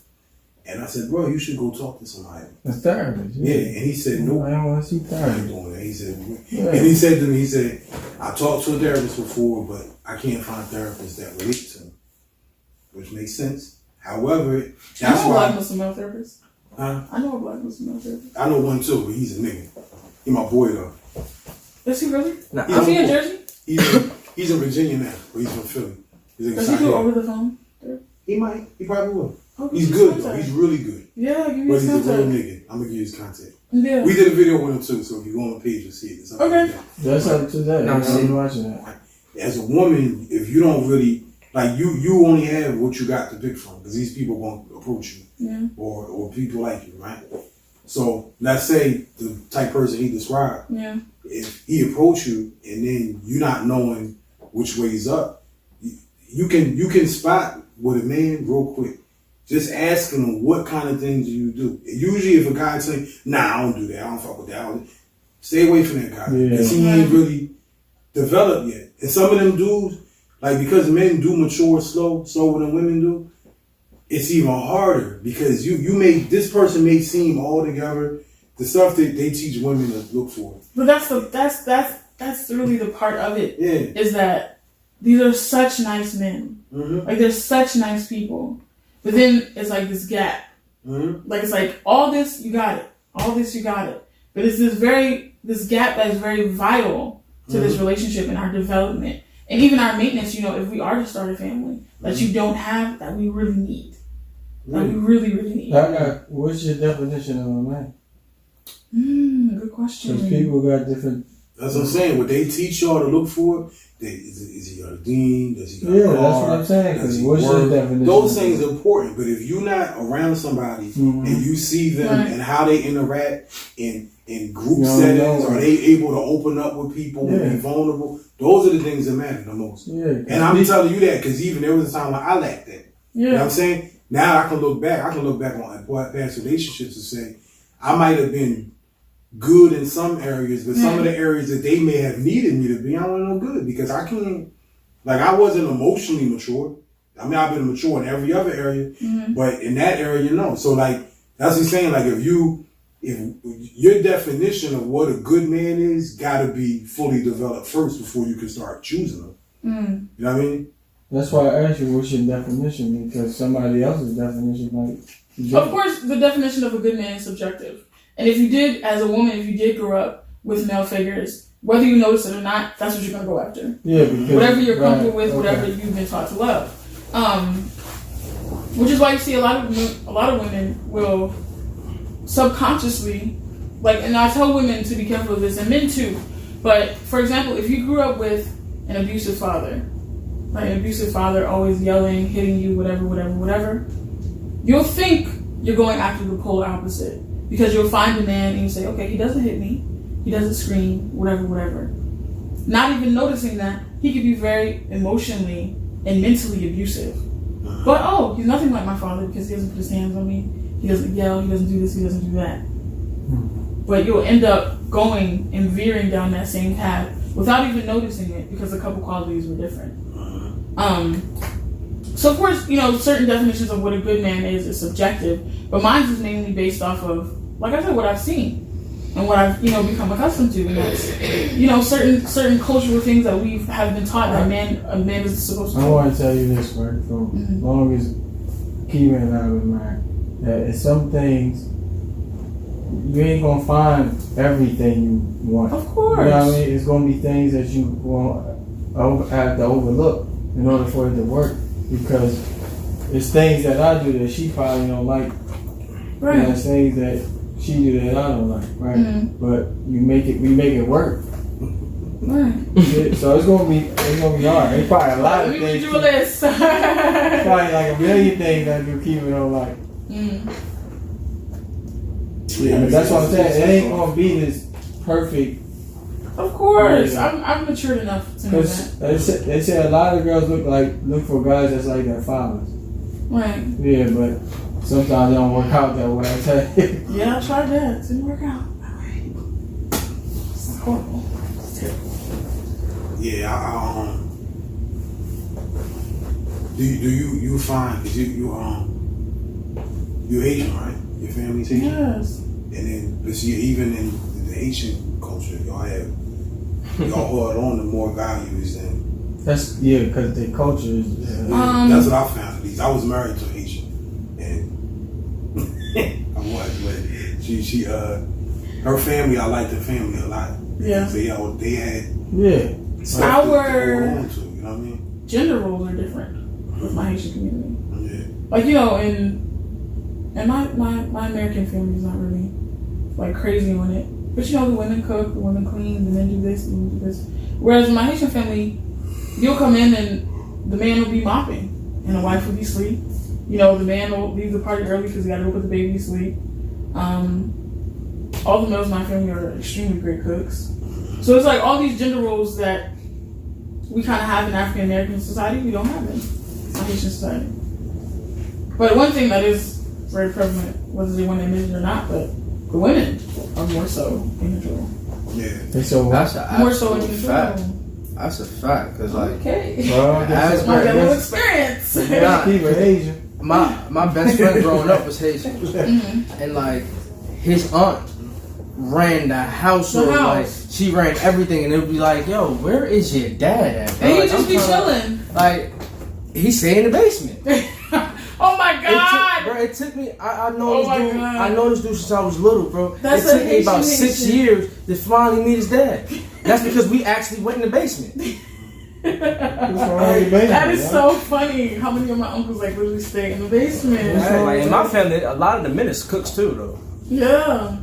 For me, a lot of us, like I throw down in the kitchen. A lot of my family members do that, but it's like. But my mom raised me that way though. My mom raised me not to need a woman for nothing. That's how I was raised. So it's like. But it's always a clash with certain men that I will meet because, for example, a big example, and it's something that I always stick by. I said, any man that's not comfortable sharing his food with me, wallahi, there's nothing for us to talk about. Wallahi, Allah is my witness, I don't even want to talk. Because that's a very big deal to me. And it's a very big deal because, let's say we're at a cookout, I could go up to my dad, my uncles, whatever, and pick something off their plate, and no discussion. I could walk up to my dad and take his whole piece of chicken, and it's not even a discussion. Now, of course, people are different, so I'll ask. I'll be courteous enough to ask. But you better not dare say no, or not even give me a piece. So it clashes when I'm just used to being in control, or I'm used to this or this or this, and then you don't automatically fall in line. I'm like, yo, what's wrong with you? Like, what's the problem? So you want somebody to fall in line? With certain things. It's compromise. Yeah. And with certain all things. I don't like to be in friendship or control, whatever, or I don't like to compromise. be somebody's mama, or I don't like you constantly asking me for direction. But with certain things, you need to know to take it back. I got this. Yeah. Mm-hmm. Like when you say I do this, I'm gonna do it. But when I say do this, I need you to do it. I need you to do it. What happens if they don't do Now we're gonna have to have a little conversation, baby. it? Because he might not do it the way that you wanted him to do it in your mind, doing it. but he did it. They don't matter. If you take a test and you fill out all the questions, but it's not the questions that you were supposed to fill out, you think you're still gonna pass? Heck no. Okay. I need you to fill it out. I might ask you to fill it out. And again, there's compromises in it. SATs is in a strategic form. Exactly. Do what I'm asking you to do. How I ask you to do it. So you probably more than likely you gonna end up with an older guy. Yeah, sound like it. Yeah, Have you seen because my page? Your page? Yeah, I follow you. I got a That's what I subscription. like. Oh yeah, well I ain't like that. That's it what I sound like. like it because how the guy is more stable and structured. The Right. older guy, where the young ones is kind of like. I respect and I appreciate Not a you. young man that's growing. A young man that's going through certain stages. I respect it. I fully support it. I just can't. Like certain stages, I need you to already be at. I need you to already be at. And I know some young men who are like, you would think they're like 40, 50 years old. You're not gonna find an older guy with no kids though. Probably. I have that's found hard. more older men with no children than Yeah. I did younger men. No, that's a fact. Yeah. You don't understand because it's like They did time. it's a level of They did a little bit of time. That's my point. This one nigga was I like, know yeah, it's a you know, catch. he was like, I'm 36, I've never been married. I was like, if you don't mind me asking, how did that happen? He said, yeah, man, in the state of Virginia, come to find out, if you don't let somebody leave the room, that's kidnapping. I said, oh, okay. Alright, he's slim pickings. Yeah, he's like 20 years. Boy, it's slim pickings for people. You watch Game of Thrones? Of course. Winter is coming. It's here. It's here. So what did you think? Did you watch the latest episode? Of course. What did you think? Women have been doing this. We're always saving the world. But did enough people die? No. There has to be I was another disappointed. heartbreaking death. Yeah, I thought Jamie Lannister was going to die. That would not break my heart. No, I That wouldn't break my nasty heart nigga, he either. deserves but to die. I thought he changed. He changed. He's a changed man. He deserves to die. He's a He changed man, raped though. his sister He didn't at rape their her. child's grave. He didn't rape her. Yes, he did. You call that a rape? That scene, he did rape her. She said, "Get off of me." He did it anyway. They raped. That's a rape. That ain't a rape. no mean no, bro. No, Thank no, you. but that's Cersei. She's not getting raped. Cersei. Okay, Cersei is an evil white woman, but evil white I women love shouldn't be Cersei. raped. I love Cersei. I'm sorry. Sweetheart, I'm lactose intolerant. I mean, I no don't like kid. anybody. No, I don't mean attracted. I'm talking about as a character. As a character, she's evil. She is She's gonna evil. die. I love her. She's gonna die. So what happens at the end? Jon Snow's on the Daenerys Targaryen, I can't stand her. Why not? I can't stand her. She's a horrible person. She makes horrible decisions. She's a conqueror. She's not a ruler. So Jon's gonna end up on the throne. First of all, she was messing with her nephew. They're gonna marry. She was messing with her nephew. They're gonna This get nigga married. was like, yo, I'm your nephew. She said, wait, you're about to get the throne? Are we gonna ignore the fact that we slept together? But that's common in the Targaryen. That's nasty. It's nasty to us. In their culture, in the Targaryen I don't world. care where you come from. That is You watching disgusting. You better not be watching that. Spoiling a whole bunch of stuff. No, that's With nasty nigga stuff. spoiling, you need to catch You up. watch it? I watched the first season. Listen, if you don't watch I'm Game telling. of Thrones, I'm judging you. I'm You should telling. watch We it. don't watch Game of You Thrones, should. bro. Y'all are smart enough. This You should man like Game was of like, Thrones. You probably tweeted, would was watch like, that. I if you can't watch finish Game of no Thrones, you will be held accountable for watching Yo, soft porn. the guy. I'm the like, guy, oh, so you watched it? the Arab guy, right? He's No, on- this was a black guy. No, I seen a guy. That's my first impression when I seen it first started watching, I was like, I ain't watching this. It's very nasty. Bro, It's you very Bad disgusting. pornography, bro. Nigga, not please. You Ronnie Romance. Listen, that joint is the truth, bro. That's my first impression. When I The started only watching. show better than Game of Thrones is The Wire. So far. I'm telling you. So far. I And couldn't get past The Wire.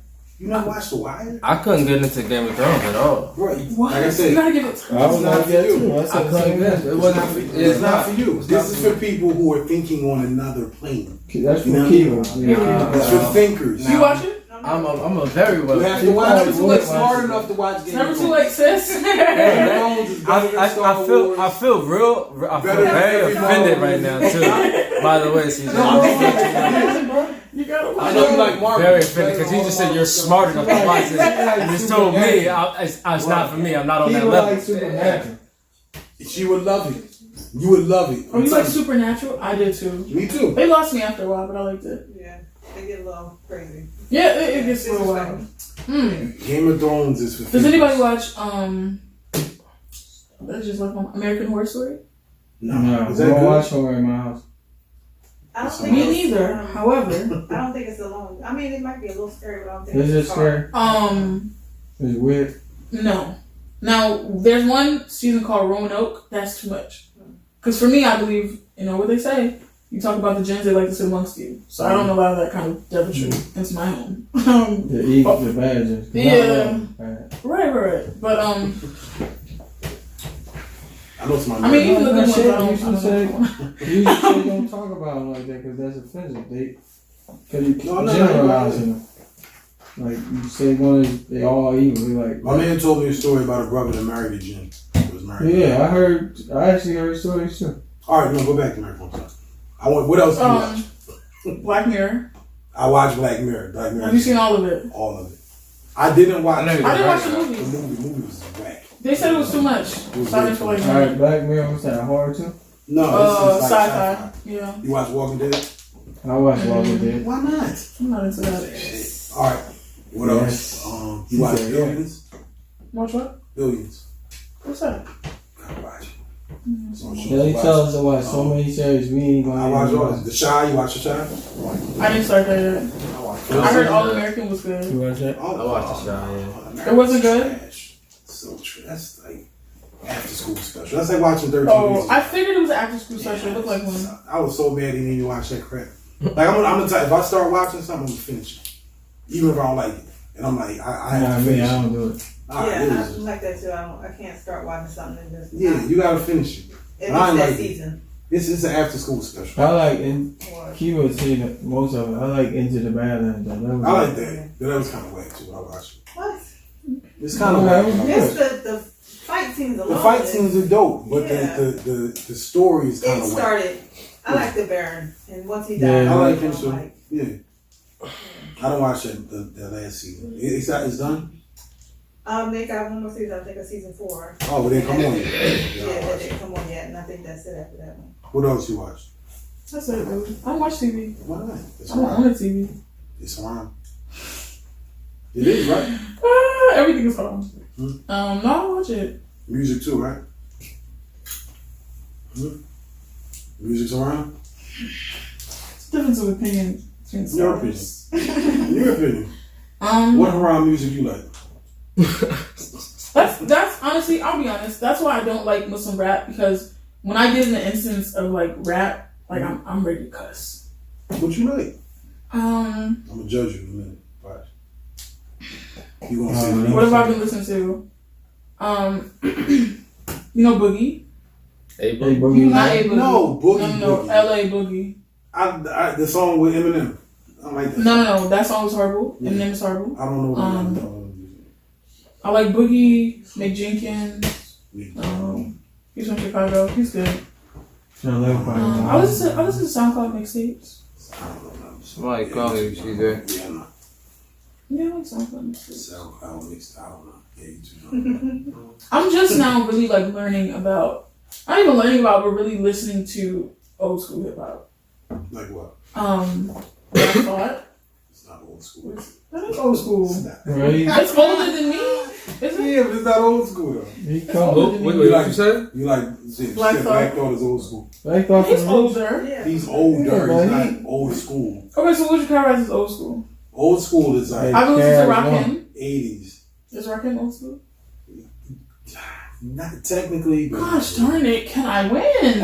When I consider old school, I'm just on early 80s is old school. Okay, so like, It was the early 80s. Like Grandmaster Caz. That's oh, Grand, yeah, You know what I'm right, saying? right, right. Like, You talking Busy about, Bee. yeah. Cool Mo D. That's old school to me. Big Daddy Kane. And I'm not What old. Big Daddy Kane? No, Big Daddy Kane is that. That's nigga. technically He's that's like in no, the middle. Big right? Daddy Kane was out. His hottest years is 88. 89. Yeah, that's what I said. That's in the middle of what you're Yeah, talking old about. school like Curtis.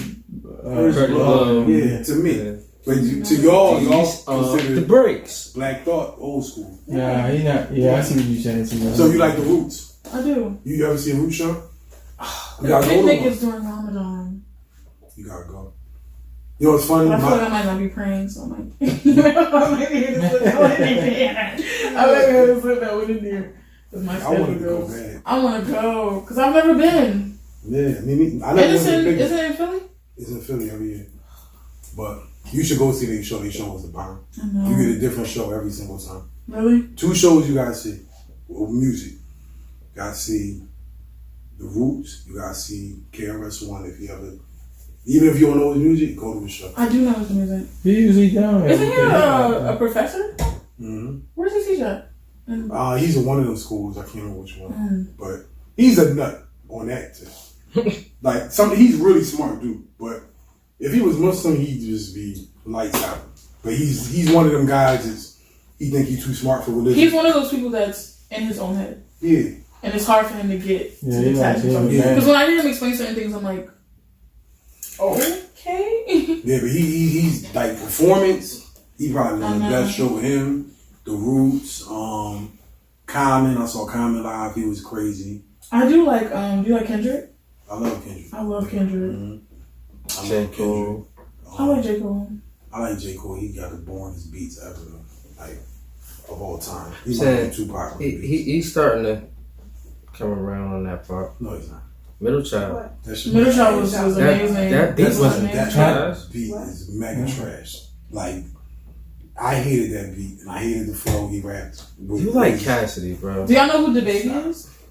Yes, I do. I don't know. You like I him? know who he is, but I don't know who's gonna be. He has the same flow for every song. Yes, But that's what I'm not. Yeah. and it's like he talking about getting fellatio way too much. Like Oh, I like it like the every next man, song. but like every song, every other bar, it's like you talking And about. then his getting- longest song is That's Isn't what it even he 3 like, minutes? man. I understand, but That's what he like, bro. like, wow. Far as business wise though, he's smart. Yeah. That whole wearing a diaper was like real strategic because it made Right. people talk about you. Yeah, I don't know. I'm not listening to nigga no like. You don't like George Clinton? We asked you about hijab, right? Did we? No. We asked about women without hijab. Yeah. Oh, so women with hijab, ears out. What you think? You judge that? What about the niqab? I don't partake in it. No, I know you don't partake in that, but I mean, I think it's funny when the women be when they be judging other women. Does the ears all right? Me Yeah, personally, something happen. Mm-hmm. at the end of the You don't like day, that, Kiva? I do what you want to do, but it's ears. I mean, it's not correct, but when people don't know no better, Yeah. you know what I mean? like she said, do whatever you want to Do do. whatever you want. Yeah. What else? What else you been talking about? I'm trying to think. I know all Kiva the don't people. like the, when you put the thing on and off. The keyma on and off. Oh. I don't. I think you should. I mean, like, if you're not ready, don't put it on. Don't, like, people want to jump into it and just, pardon me, people, someone get dressed on me, but they're not fully ready to commit to it. Don't do it until you're fully ready to commit. That's what I think. With that, it's sticky for me because imagine if we took that route towards other forms of worship. Like, I don't know about anybody else, but for a very long time, I've struggled with a lot. So it'll be days where sometimes I'm not making any, or sometimes I'm making 2 or 3, or sometimes I'm making 1. So if we took that same stance of, we don't do it at all if you only want to do it halfway. You try to catch them up. Makeup. Like You the get color, your the makeups? makeup salat. Oh yeah, of course. What do you do? Yeah. Usually for me, it's like it's just a thing of I'm just having a bad day, so it's just hard for me to get out of bed. But as soon as I muster up that energy, I take advantage. No, I mean, but like, because I know for me, like when I took Shahada, you probably had this because you don't listen, but like, so say if you go a long stretch of time where you didn't pray or you can't remember how many you missed, Right. because that happened with me, right? So what they say to do is replace your sunnah prayers with makeups. So if you already in the habit, say like if you pray the sunnah prayers for Dhuhr or Asr, the four after or before, it's just make the intention for them to be colored. You know what I mean? If you make a goal, and then the other time to do them is doing Taraweeh. I do that as much as I can, but like you said, sometimes you don't remember how much you make up. No, but so would you like they in fiqh, what they teach you to do is to kind of like round up, right? So if you round up and say, all right, maybe I missed a year's worth, right? So for a year, you just replace all your sunnah prayers with Qadar. You know what I mean? Wow. Or you do for Taraweeh, make every Taraweeh your intention for a makeup. You know what I mean? And then that way, you catch up. They try to make it as convenient on them as possible instead of you like, man, that's too many. I ain't gonna never do it. But they try to make it. You try to make it as much convenient on the human being as possible. Because those are the only things, like the things that we actually accountable for. You're gonna be held accountable for. Like, well, not just you. I mean, me too, right? So let's say instead of like in the morning, if you do 2 rakahs or 4 fajr, just make the intention. This is 4 fajr that I missed. I don't know when I missed it, but I make the intention for fajr. Right. That I have done. You know what I mean? And the same thing for Dhuhr. Do the same thing if you pray Salatul Duha. You know what I mean? Like make the intention for it to make up. You know what I mean? And then always make that intention every time you make the salat. You'll catch up. And I mean, you won't know if you caught up or not, but you'll at least make the intention. Yeah, because then you don't want to, return to Allah with that. You know that, niyat was to make it up. Right. And then, of course, Allah knows, but you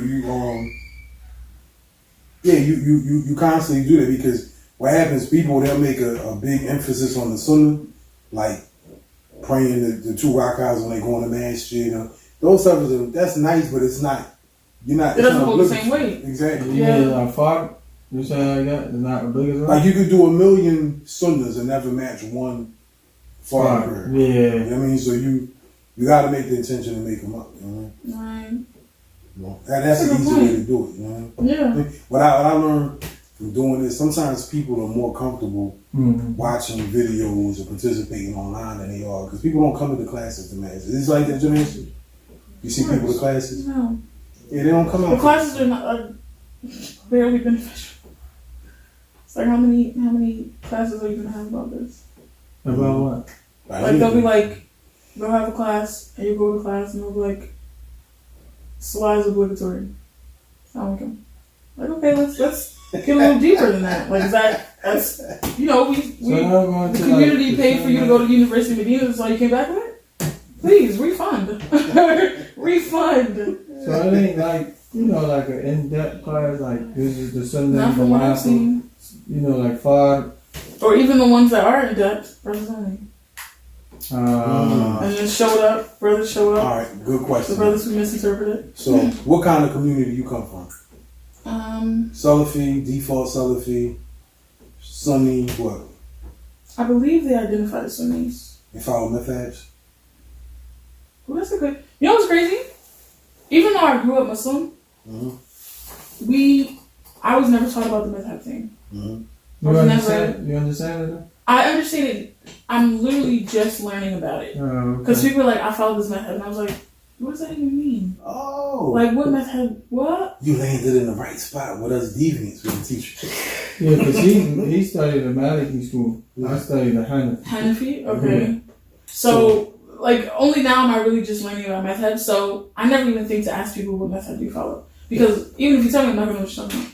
Yeah. So what they'll teach you, like, the people that's proponents to it, they'll make you think that it's some kind of sect. Yeah, It's not. Yeah, It's just an interpretation. Yeah. So no, it's interpretation based on the code. Like, you can't find an answer. You will go to the Quran first, then the Hadith, then you will go to what the Sahaba said about it, and then you will go to consensus, like the people at The general consensus. yeah. like that. I explain to you like this. Like this is how I told my man right here because he's new. So me and him had this conversation every day. So Because he just moved here. He's new in his barbershop. Okay. Right, but he's Muslim. He came home from jail, Muslim. Okay. But same thing. I find this is why we do this because a lot of times we meet people and their understanding of Islam be from all over the place. Right. Imagine you were in jail. I'm sure you watch jail movies and stuff. Right. Let's say you're in prison, so you know how they have like a law library. Yeah. Right. So your prisoner can go to the law library and you can study everything and then go represent yourself in court if you wanted to. Yeah. Right? Would you advise anyone to do that though? No. Why not? Because even with everything that you've studied, I'm just afraid it might not be enough. It might not be enough because we all know when you go to court, it's all about relationships. It's not just what you study. Right. So if that lawyer has a relationship with the judge, they play golf together, some favors might get made for each other, right? Mm-hmm. Which is how we do it with hadith too. Like he was this to the Prophet. Yeah. Exactly. So all those hadith are in context. The same thing with the method. So everything in Islam is protected and preserved in our tradition by Islam. Let me tell you this. I've been to make a video about it for the longest. Because the strict Salafi community is the way that they are, so many things are misinterpreted. Yeah. And what I try to explain to people is that number one, the people when the Quran came, of course, it came in the language to the people that it came to. However, it was in more of a classical form, and Arabs have always been known for their poetry. So it's only right that when Allah said the Quran, He would sit it in a poetic form. So much so that they say Allah made it easy to remember, and when you really recite it, it sounds like a poem. Especially when you hear like certain qadis recite it and the way they recite it, it sounds like a poem. If you know anything about poetry, there's metaphors, there's similes, there's paradoxes, there's things like that. And even to the way the hadith is quoted, the Prophet ﷺ would speak in a lot of metaphors. So he might say this, but it doesn't mean that literally. So when people take Quranic ayats and they're like, this is this, like on Haji's page with this nasty nigga that tried to convince me, or try to convince all of us rather, that there's no such thing as rape in a Muslim marriage. That a man can go into his wife whenever he feels like it. He brought a ayat that says, your wives are tithe for you, like a land that can be cultivated, are tithe for you, so go into them how you like. And he brought that and took that literally. The ayat is in relation to a man came and asked the Prophet if he could do a certain sexual position, and this is what he said: go into them how you like. Yeah, that's so when you take it out of context. Exactly. So when you take it out of context, there are so many dangerous things that can come about from that. And even more than that, from when, of course, non-Muslims don't know no better. New Muslims don't know no better. Yeah. So they think, I'm taking this from a Muslim who, he's quoting me hadith and he's taking it out of context. Exactly. So then that's my point. That's what I was getting to. Right? So imagine you're the prisoner in prison. Right. You're going to the law library. The law library, that's the Quran, that's the Hadith, that's every book in Islam, right?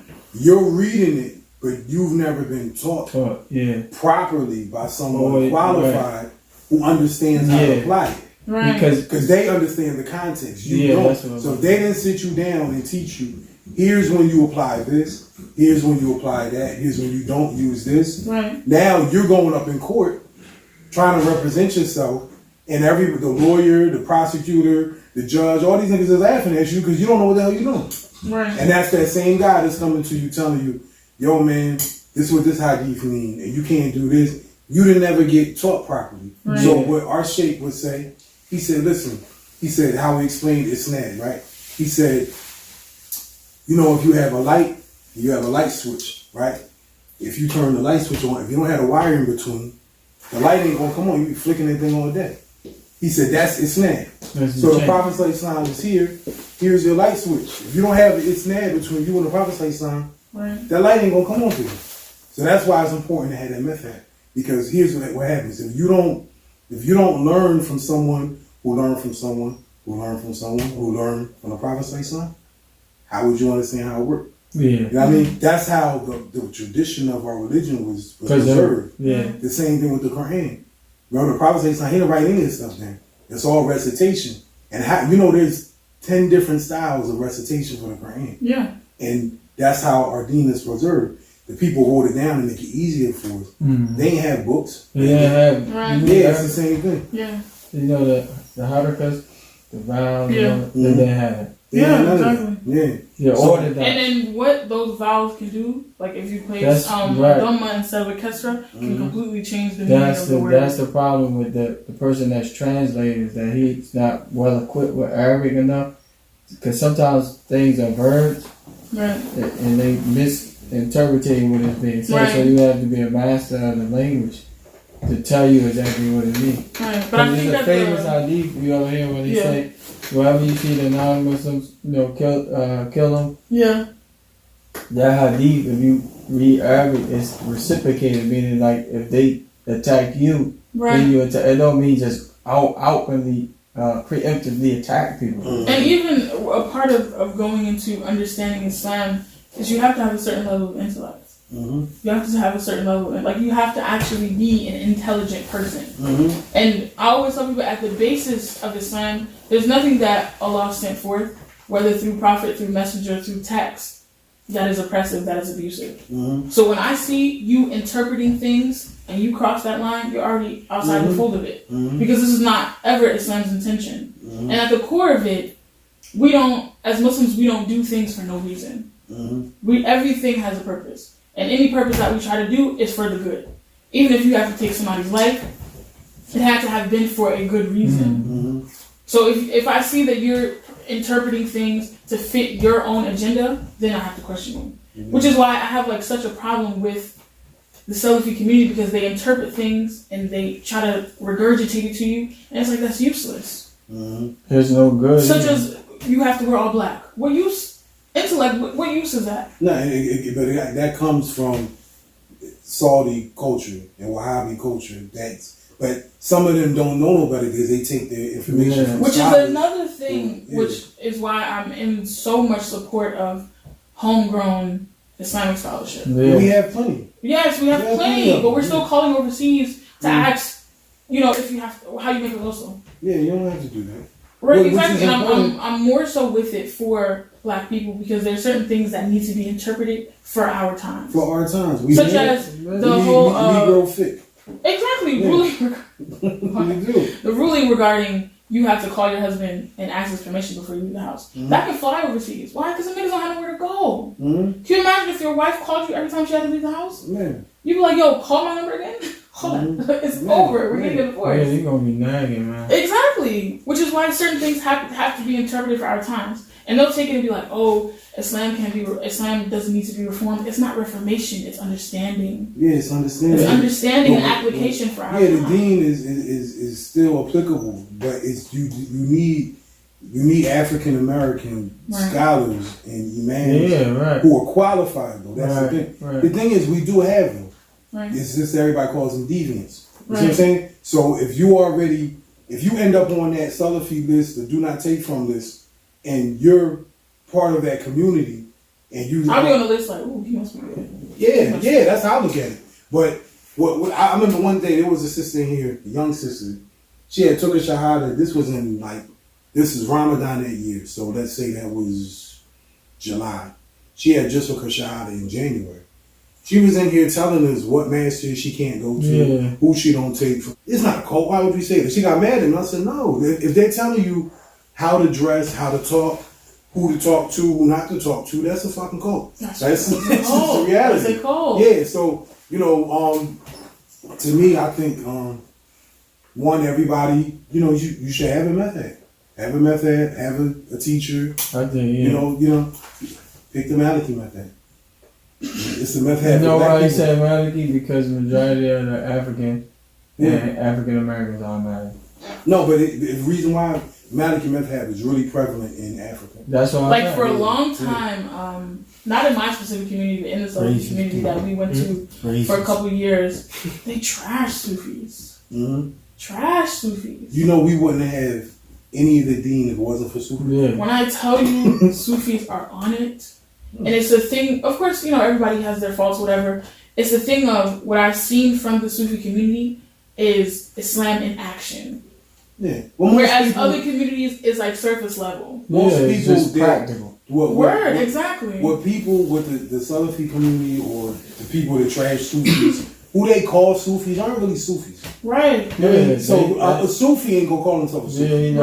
Right. So someone who's a wali of Allah, they not going around. I'm connected to Allah. Like nah, like we practice the tasawwuf. You know what I mean? And we're trying to figure. It's the same thing.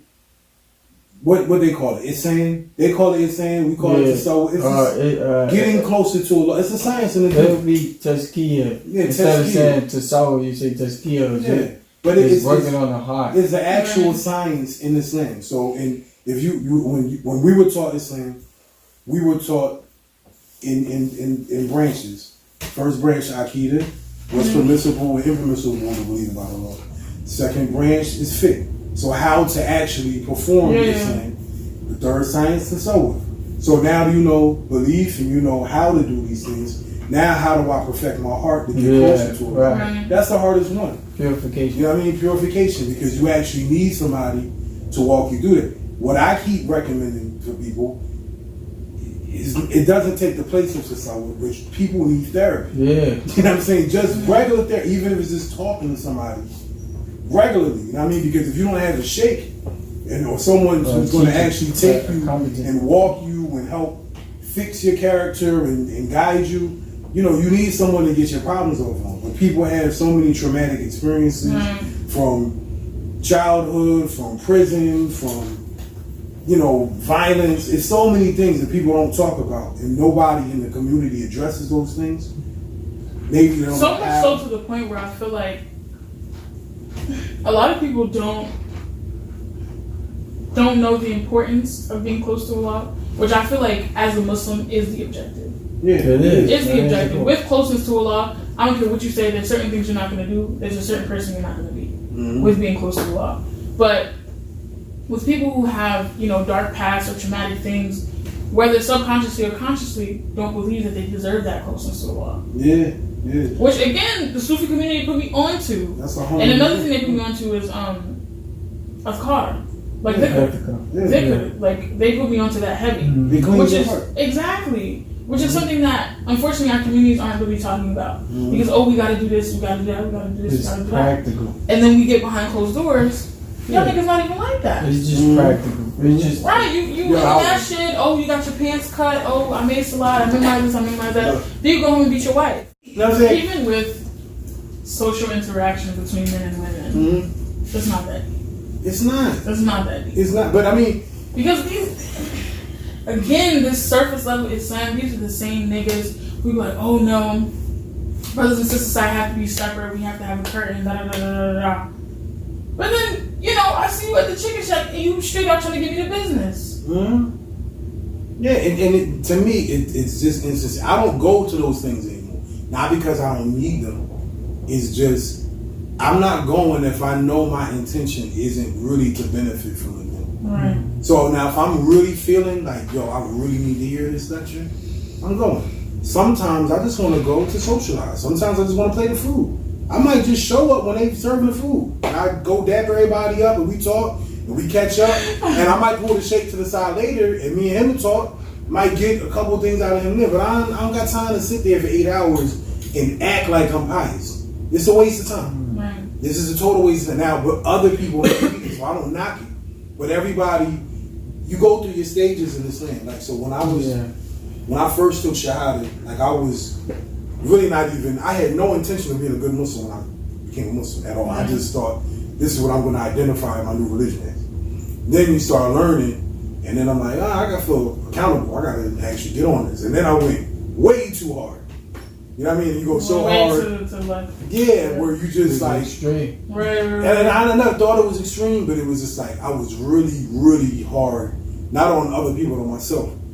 Then after a while, I was like, now you gotta slow down a little bit. Not because I want to go do wrong stuff, but just do things that I can actually bear. You know what I mean? Because I felt at one time, I mean, I had so much of that car that I had to do. Like I would be bugging if I didn't get to it. Yeah. You know what I'm saying? And the sun was never designed To to be keep hard. you in captivity. I say that. Which is why I'm always say I'm cautious of people.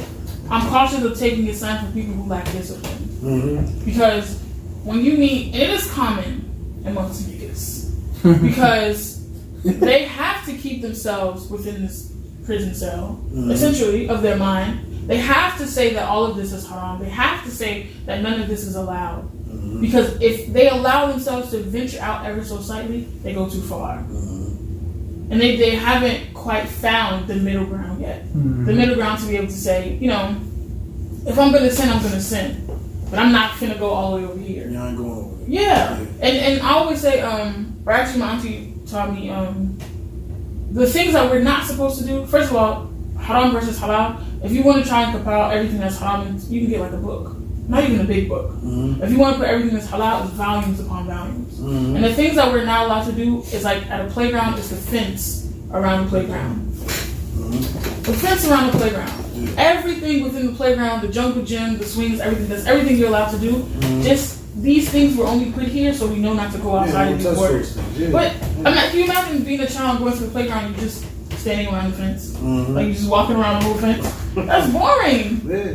That's captivity. No, it's so much. It's way more things that you can do versus the haram. Yeah, man. They did some of that stuff be over exaggerated. Yeah, it really And is. fiqh that has a category. It's known as mubah, neutral, because it's nothing explicitly saying it's halal, nor is there anything explicitly saying it's haram. Yeah. So they categorize it as mubah. You get it? Give you an example, cultural thing like Thanksgiving. They would put that in the category of mubah because it has no religious connotation. Y'all be going to Thanksgiving? I definitely would. I'll be in there. Yeah, because it's nothing. I don't go to Christmas party. I go to Christmas party. You go to Christmas party? No, last year they almost had me. Oh, Yeah, look, I'm Last year I was telling you, vexed, so I was like, No, now mind you, I'm not buying gifts. I'm That's not getting haram. dressed. Right? Here's the That's thing. haram. One of my teachers told us, he said, listen, he said, we can celebrate Christmas, have a molid. Have a molid for Easter. You know the molid? You You ever talking did about for molid? Easter? For Jesus Christ? Yeah. You ever did molid? Or Easter? They do molid in your community or no? She don't know what the mouth is. no, No? I know what Melvin did. They don't do that. No. Why not? Because it's a bid'ah. It's bid'ah, right? Is it a reprehensible bid'ah? Good question. We just never talked about it. I know. Most I honestly just found out about Melvin. molid is the bomb. They got, alright. It's the bomb. Total bomb. With bid'ah, they got in the same category as fiqh. You got some that's fard bid'ah, means obligatory bid'ah. Because, alright, say like the nuqtas, the dots on the Arabic, that wasn't there. That's a bid'ah. That is a necessary bid'ah for the convenience of the ummah. Yeah. You get what I'm saying? Yeah, You get it? Because, so you can't He play be with... questioning me like, you You sure? always say you get all the time. No, because you can't. People will be like, you either gotta be like everything is bid'ah, or everything is. You get it? Because the person would be like, no, that's bid'ah. And so you be like, well, what about this? And like, no, that's allowed. You like, no, that's a bid'ah. Yeah. Right. So is it allowed? That's or is where it allowed? molid comes in. And some people don't do it. Now, the scholar, like for instance, Imam Malik, he didn't recommend it, but his reason wasn't because it was a bad thing.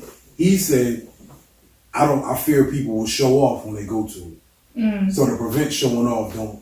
Same thing with group vikr. But doesn't mean there's no benefit. See, what people do, they try to get you, the way they practice Islam will totally disconnect you from the Rasul. Yeah. You know what I mean? The whole Because they think and truly feel and then try to express rather that there's only one truth. It is. Like, There's only one truth. And I was like, can you imagine if there was only one way to be a Muslim? Many of us wouldn't be. Exactly. Even I said something as simple as, imagine if there was only one way to pray. People with no legs, how would they pray? People with no eyes, how would they pray? People with no arms, how would they pray? Exactly. So, but here's my thing. Here's the thing with motive, right? Would they say, yo, y'all celebrate the prophet's birthday? No, we don't. No. We celebrate his life, his birth. So how you determine if something's haram, right? Or whether this particular thing is haram, do you do haram things while doing it? Yeah. Right. So if you go to this gathering and there's a bunch of mixing of men and women, it's haram. If there's gossiping, it's haram. If there's backbiting, it's haram. If you're drinking liquor, it's haram. But if you're going and look, we're reciting Quran, you're doing dhikr, you're remembering Rasulullah, you're reading the Sirah, who's going to tell you those things are haram? How do y'all feel about birthdays? I don't care. Honestly, here's the thing. The Prophet celebrated his birthday. He said, I fasted on Mondays. Because that's the day I was born. That's the day he was born. So you can't, it's what you do on your birthday. The person would disagree and say that, well, it's not necessarily celebrated, he acknowledged it. What's the difference? What's the celebration? They would say for you to be in a safe zone, just fast as he did. Don't. Okay, well, but it goes back to what you said about long as there's nothing haram involved. All right, this is always my response to that, right? You like birthday cake? Yeah. Do you like regular cake?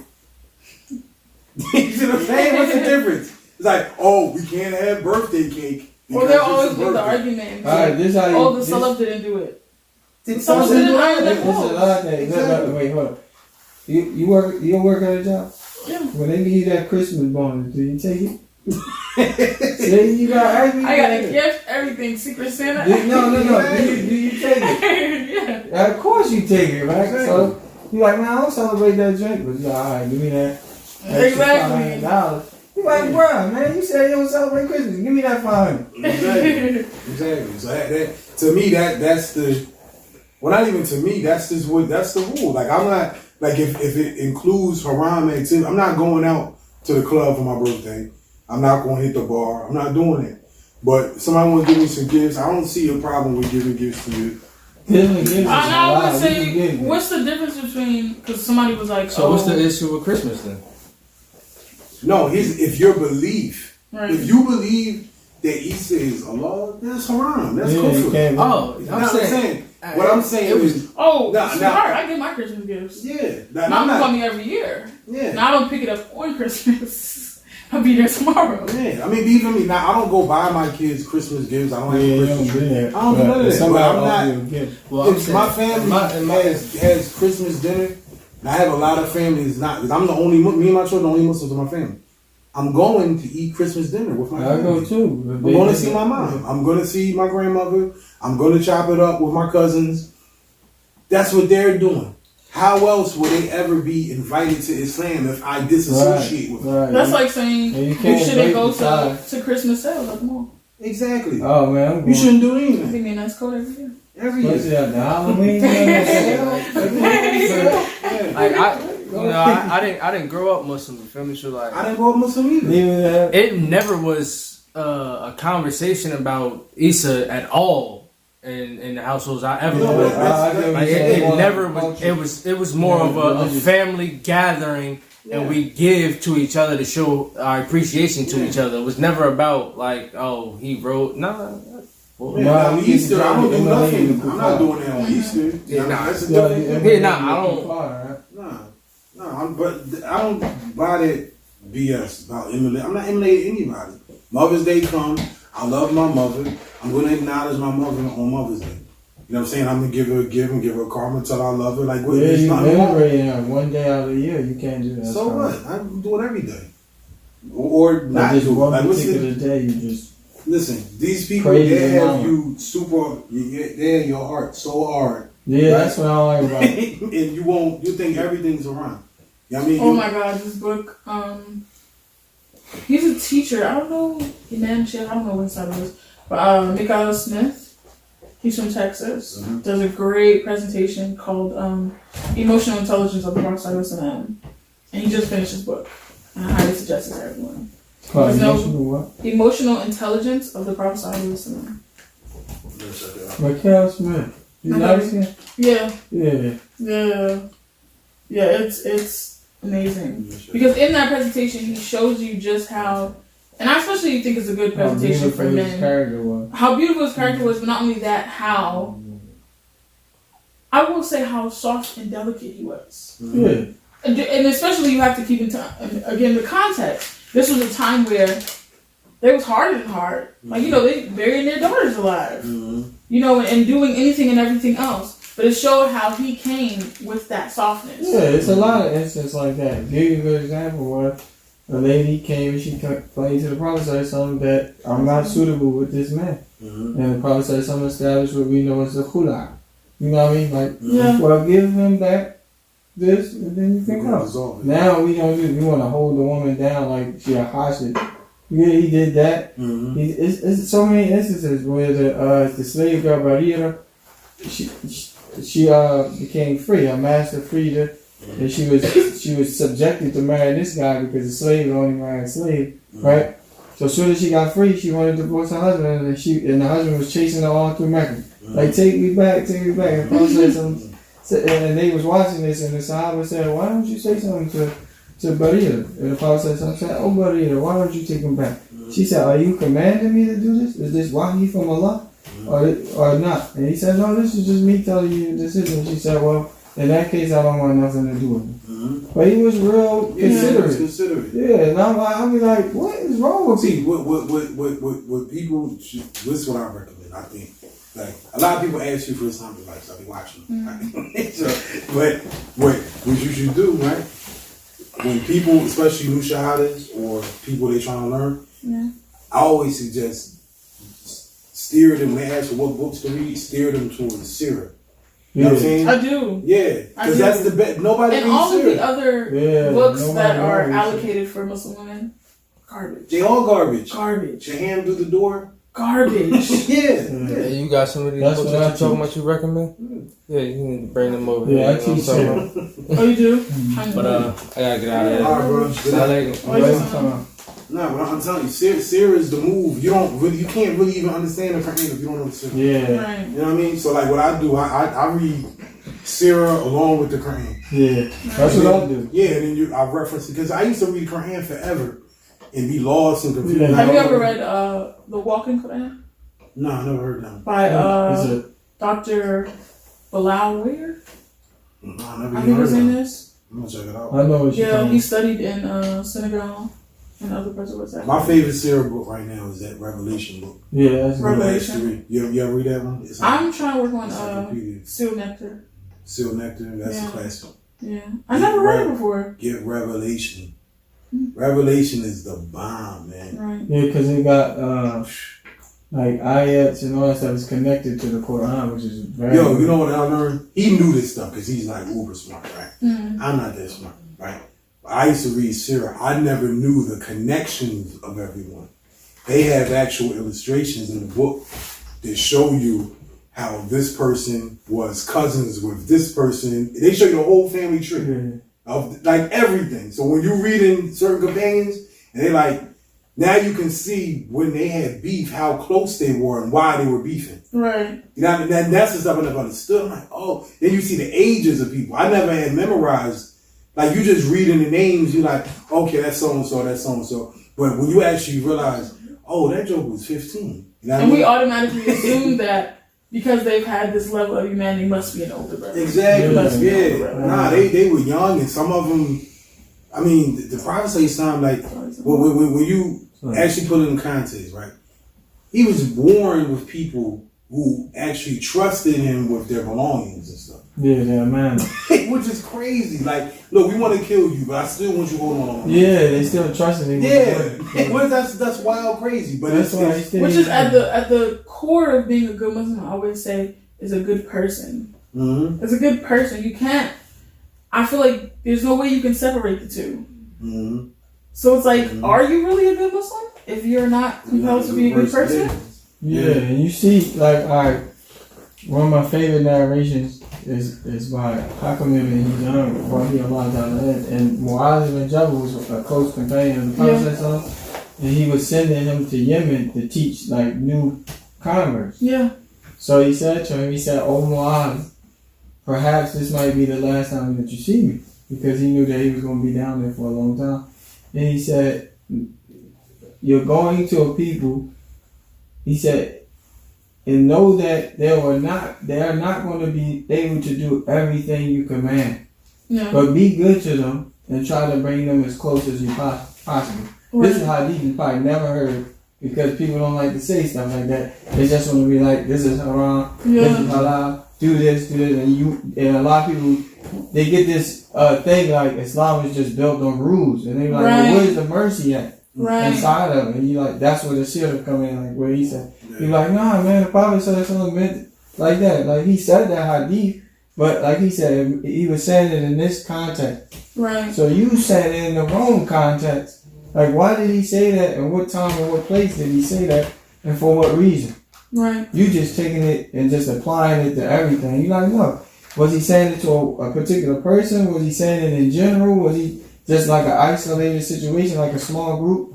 So you like, you doing it wrong. Or even with realizing how merciful the Prophet ﷺ was, is that's not even a portion of Allah's mercy. Mm-hmm. And that's the part that we forget. We're like, Allah's going to punish you. He's going to do this, this, this. Yeah. Allah said, if your sins were to reach the sky, and you ask me for forgiveness, I will forgive you. Mm-hmm. Yeah. And that's another part of, like you said, you had a time period where you were very hard on yourself. Mm-hmm. Now, I don't like to use that. For me personally, I don't like to take that in too much to make me become lax. But it makes me kind of ease up on myself. Mm-hmm. And one of my favorite hadiths that, I always remind myself of is Allah says if you walk to me, I'll go to your speed. Mm-hmm. If you walk to me, I'll run to you. Mm-hmm. And this is the Lord of everything, who could have never created, who could end you at a second, who's literally telling you, if you just try, I'm going to meet you more than halfway. Not even halfway, I'm going to meet you more than halfway. Mm-hmm. I'm going to come and meet you at a distance where you could never reach me. Mm-hmm. Which, again, nobody wants to talk about. Mm-hmm. Because they want to envision Allah as this this tyrant. Exactly. First of all, they make the mistake of envisioning him as a man. Oh God. As some sort of man. Yeah. Right. It's like Superman. you cannot encompass Allah into your idea of him. Allah is bigger than you, or bigger than your idea of him. Allah is a creator. Everything other than Allah is a creation of Allah. Right. There's nothing like him. There's nothing that you have thought of that Allah did. Nothing in comparison. Nothing that you have thought of that Allah didn't create. Exactly. Nothing. And there's, when they say, oh yeah, Allah has a hand, it's not like ours, it's one in the no, that's comparing the creation. Right, to you can't say that. That's what me and Shadid talk about. When you watch it, at the end, but we didn't get to finish it. Somebody wrote a book about that. There's a lot of books about that, actually. No, this black brother. Dawood Walid?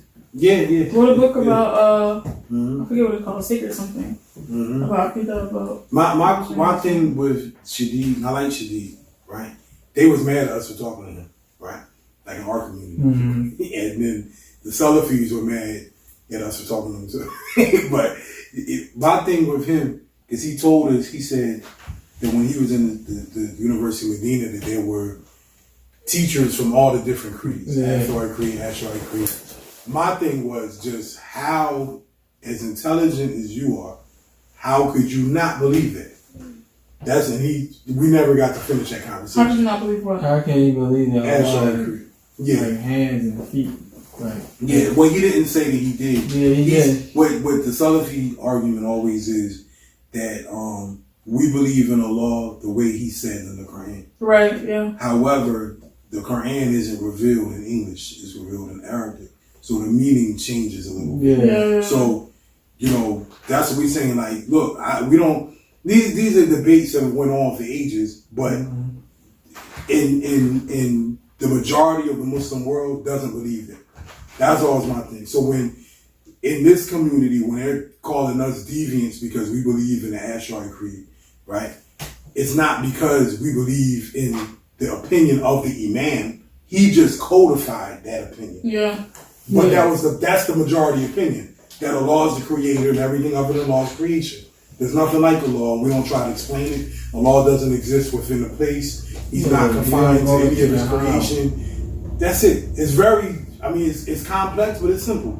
It's not really that. So my thing was to him Because he said, no, I've studied Ash'ari Creed. I said, then why don't you follow it? That was my only thing. Not that. So wait, he does believe that Allah has like hands. I don't want to say that. I don't want to say that. He didn't state that. He didn't state that. He said that. He didn't state that. His thing was just, that's not the creed I follow. I follow the other opinion, which is the Wahhabi Salafi opinion. You know what I'm saying? And I just didn't understand how. That was my only thing. Like how? Like if you study both. Same way people, I know people who went overseas and studied and came back and still said the Warfine as well. Yeah, that. And it's like, what connection did you make to come to that? Again, community went to refund. We sent you over there to learn. What is this? Refund. Yeah, we talked to brothers from the Nation of Islam. Yeah, they came in too. And they said exactly what you said. Yeah, they said the same thing. They said that, oh, no. And I said, one of the brothers is my cousin. He's a real good dude. But I told him, I said, hey, listen, what makes y'all belief any different than the Christians then? You know what I mean? Like, that's Christian belief. That's how I look at it. But here's what happens. We can't get anywhere without talking to people. As soon as I dropped the Nation video, and I didn't even drop, because what I do now, like this video will probably come out an hour long, right? Yeah. Most of them I don't do an hour long anymore. People attention span ain't like that. So you're interested enough of a person, they're gonna, I don't watch that for an hour. I want to watch the D for an hour. If it's a good conversation, but as soon as the Nation, I made it 10 minutes. So I break it up in little parts, right? 10-minute clip. Yeah, as soon as I dropped it, people comment, dang, Muslim, dang. And I said, wait a minute. Yeah. Wait, you don't get to say that. How careless people are with saying that? Mm-hmm. Like, that's a big deal. Big deal. Like, I've had people, she was just mad because her baby father liked me. But she was like, this, you making jokes about Islamic stuff takes you out the fold of Islam. You're a kuffar. Mm-hmm. And even beyond the point of, no, you're fine, she was pregnant. Even beyond the point of me being upset that you would say that, it was more of a thing of concern where I was like I stopped in the moment, I was like, don't say that. And she said it again, I was like, no, for real. I'm like, this is beyond you and me. Mm-hmm. That's literally like, you could make yourself a kufr by calling me a kufr when Allah knows that I believe. Mm-hmm. When Allah knows to say that I am not a believer. When I've testified that I believe in him. Mm-hmm. That's a big deal. It's a real big deal. Which is why, even if I do believe that the some of the beliefs that the Nation has is very shirky, shirky, I wouldn't, no matter what, I don't feel comfortable being like, these are not Muslims. Yeah, it's not our place. Because I would hate to spend my life in service to Allah and worshiping and doing this and doing that, and I come before him and he says, no. Yeah. You said this about my people. So if anything, I'm going to leave that to say to Allah. Exactly. So that's for you to deal with Allah. My thing is this. How you ever get them to correct belief if you disassociate? Right. That I don't mean, hey man, you come here and give a khutbah. You ain't give a khutbah. You know what I'm saying? But you're not teaching class. Right. But like if you just straight be like, look, y'all cook. No, if you walk up to me and call me a kafir, I don't want to talk to you after that. Right. You're robbing them of the opportunity to have the correct experience by automatically. And then once they dissociate them from Islam, they treat them different. Mm-hmm. Which is what I don't like. Yeah, it's whack. And I don't accept that rhetoric from non-black Muslims. Mm-hmm. You under no circumstance are you allowed to talk about the nation. Mm-hmm. This is black people problems. Not at all. Yeah, I don't like. The funny thing about that is like they'll work with another Christian organization but won't work with them. And you like that it makes completely no sense. Exactly. Mm-hmm. Like, I ain't working with it. Mm-hmm. Are you black? Something like that. No, we just got this little like racially he's a white man. Bruno Mars vibes. I said you said lactose intolerant, and I was like, I feel hurt because that's a part of my white side. You're mixed. Yeah, like, he's a white man. You're white. You do. You know they say you're whatever your dad is, right? His dad is black. My dad white. My mom white man. Like, I don't even really count. Now you ain't here talking about the white man. See if you still got that job. I'm about to make a phone call. Hey, yeah, Richard. Yeah. Let her go.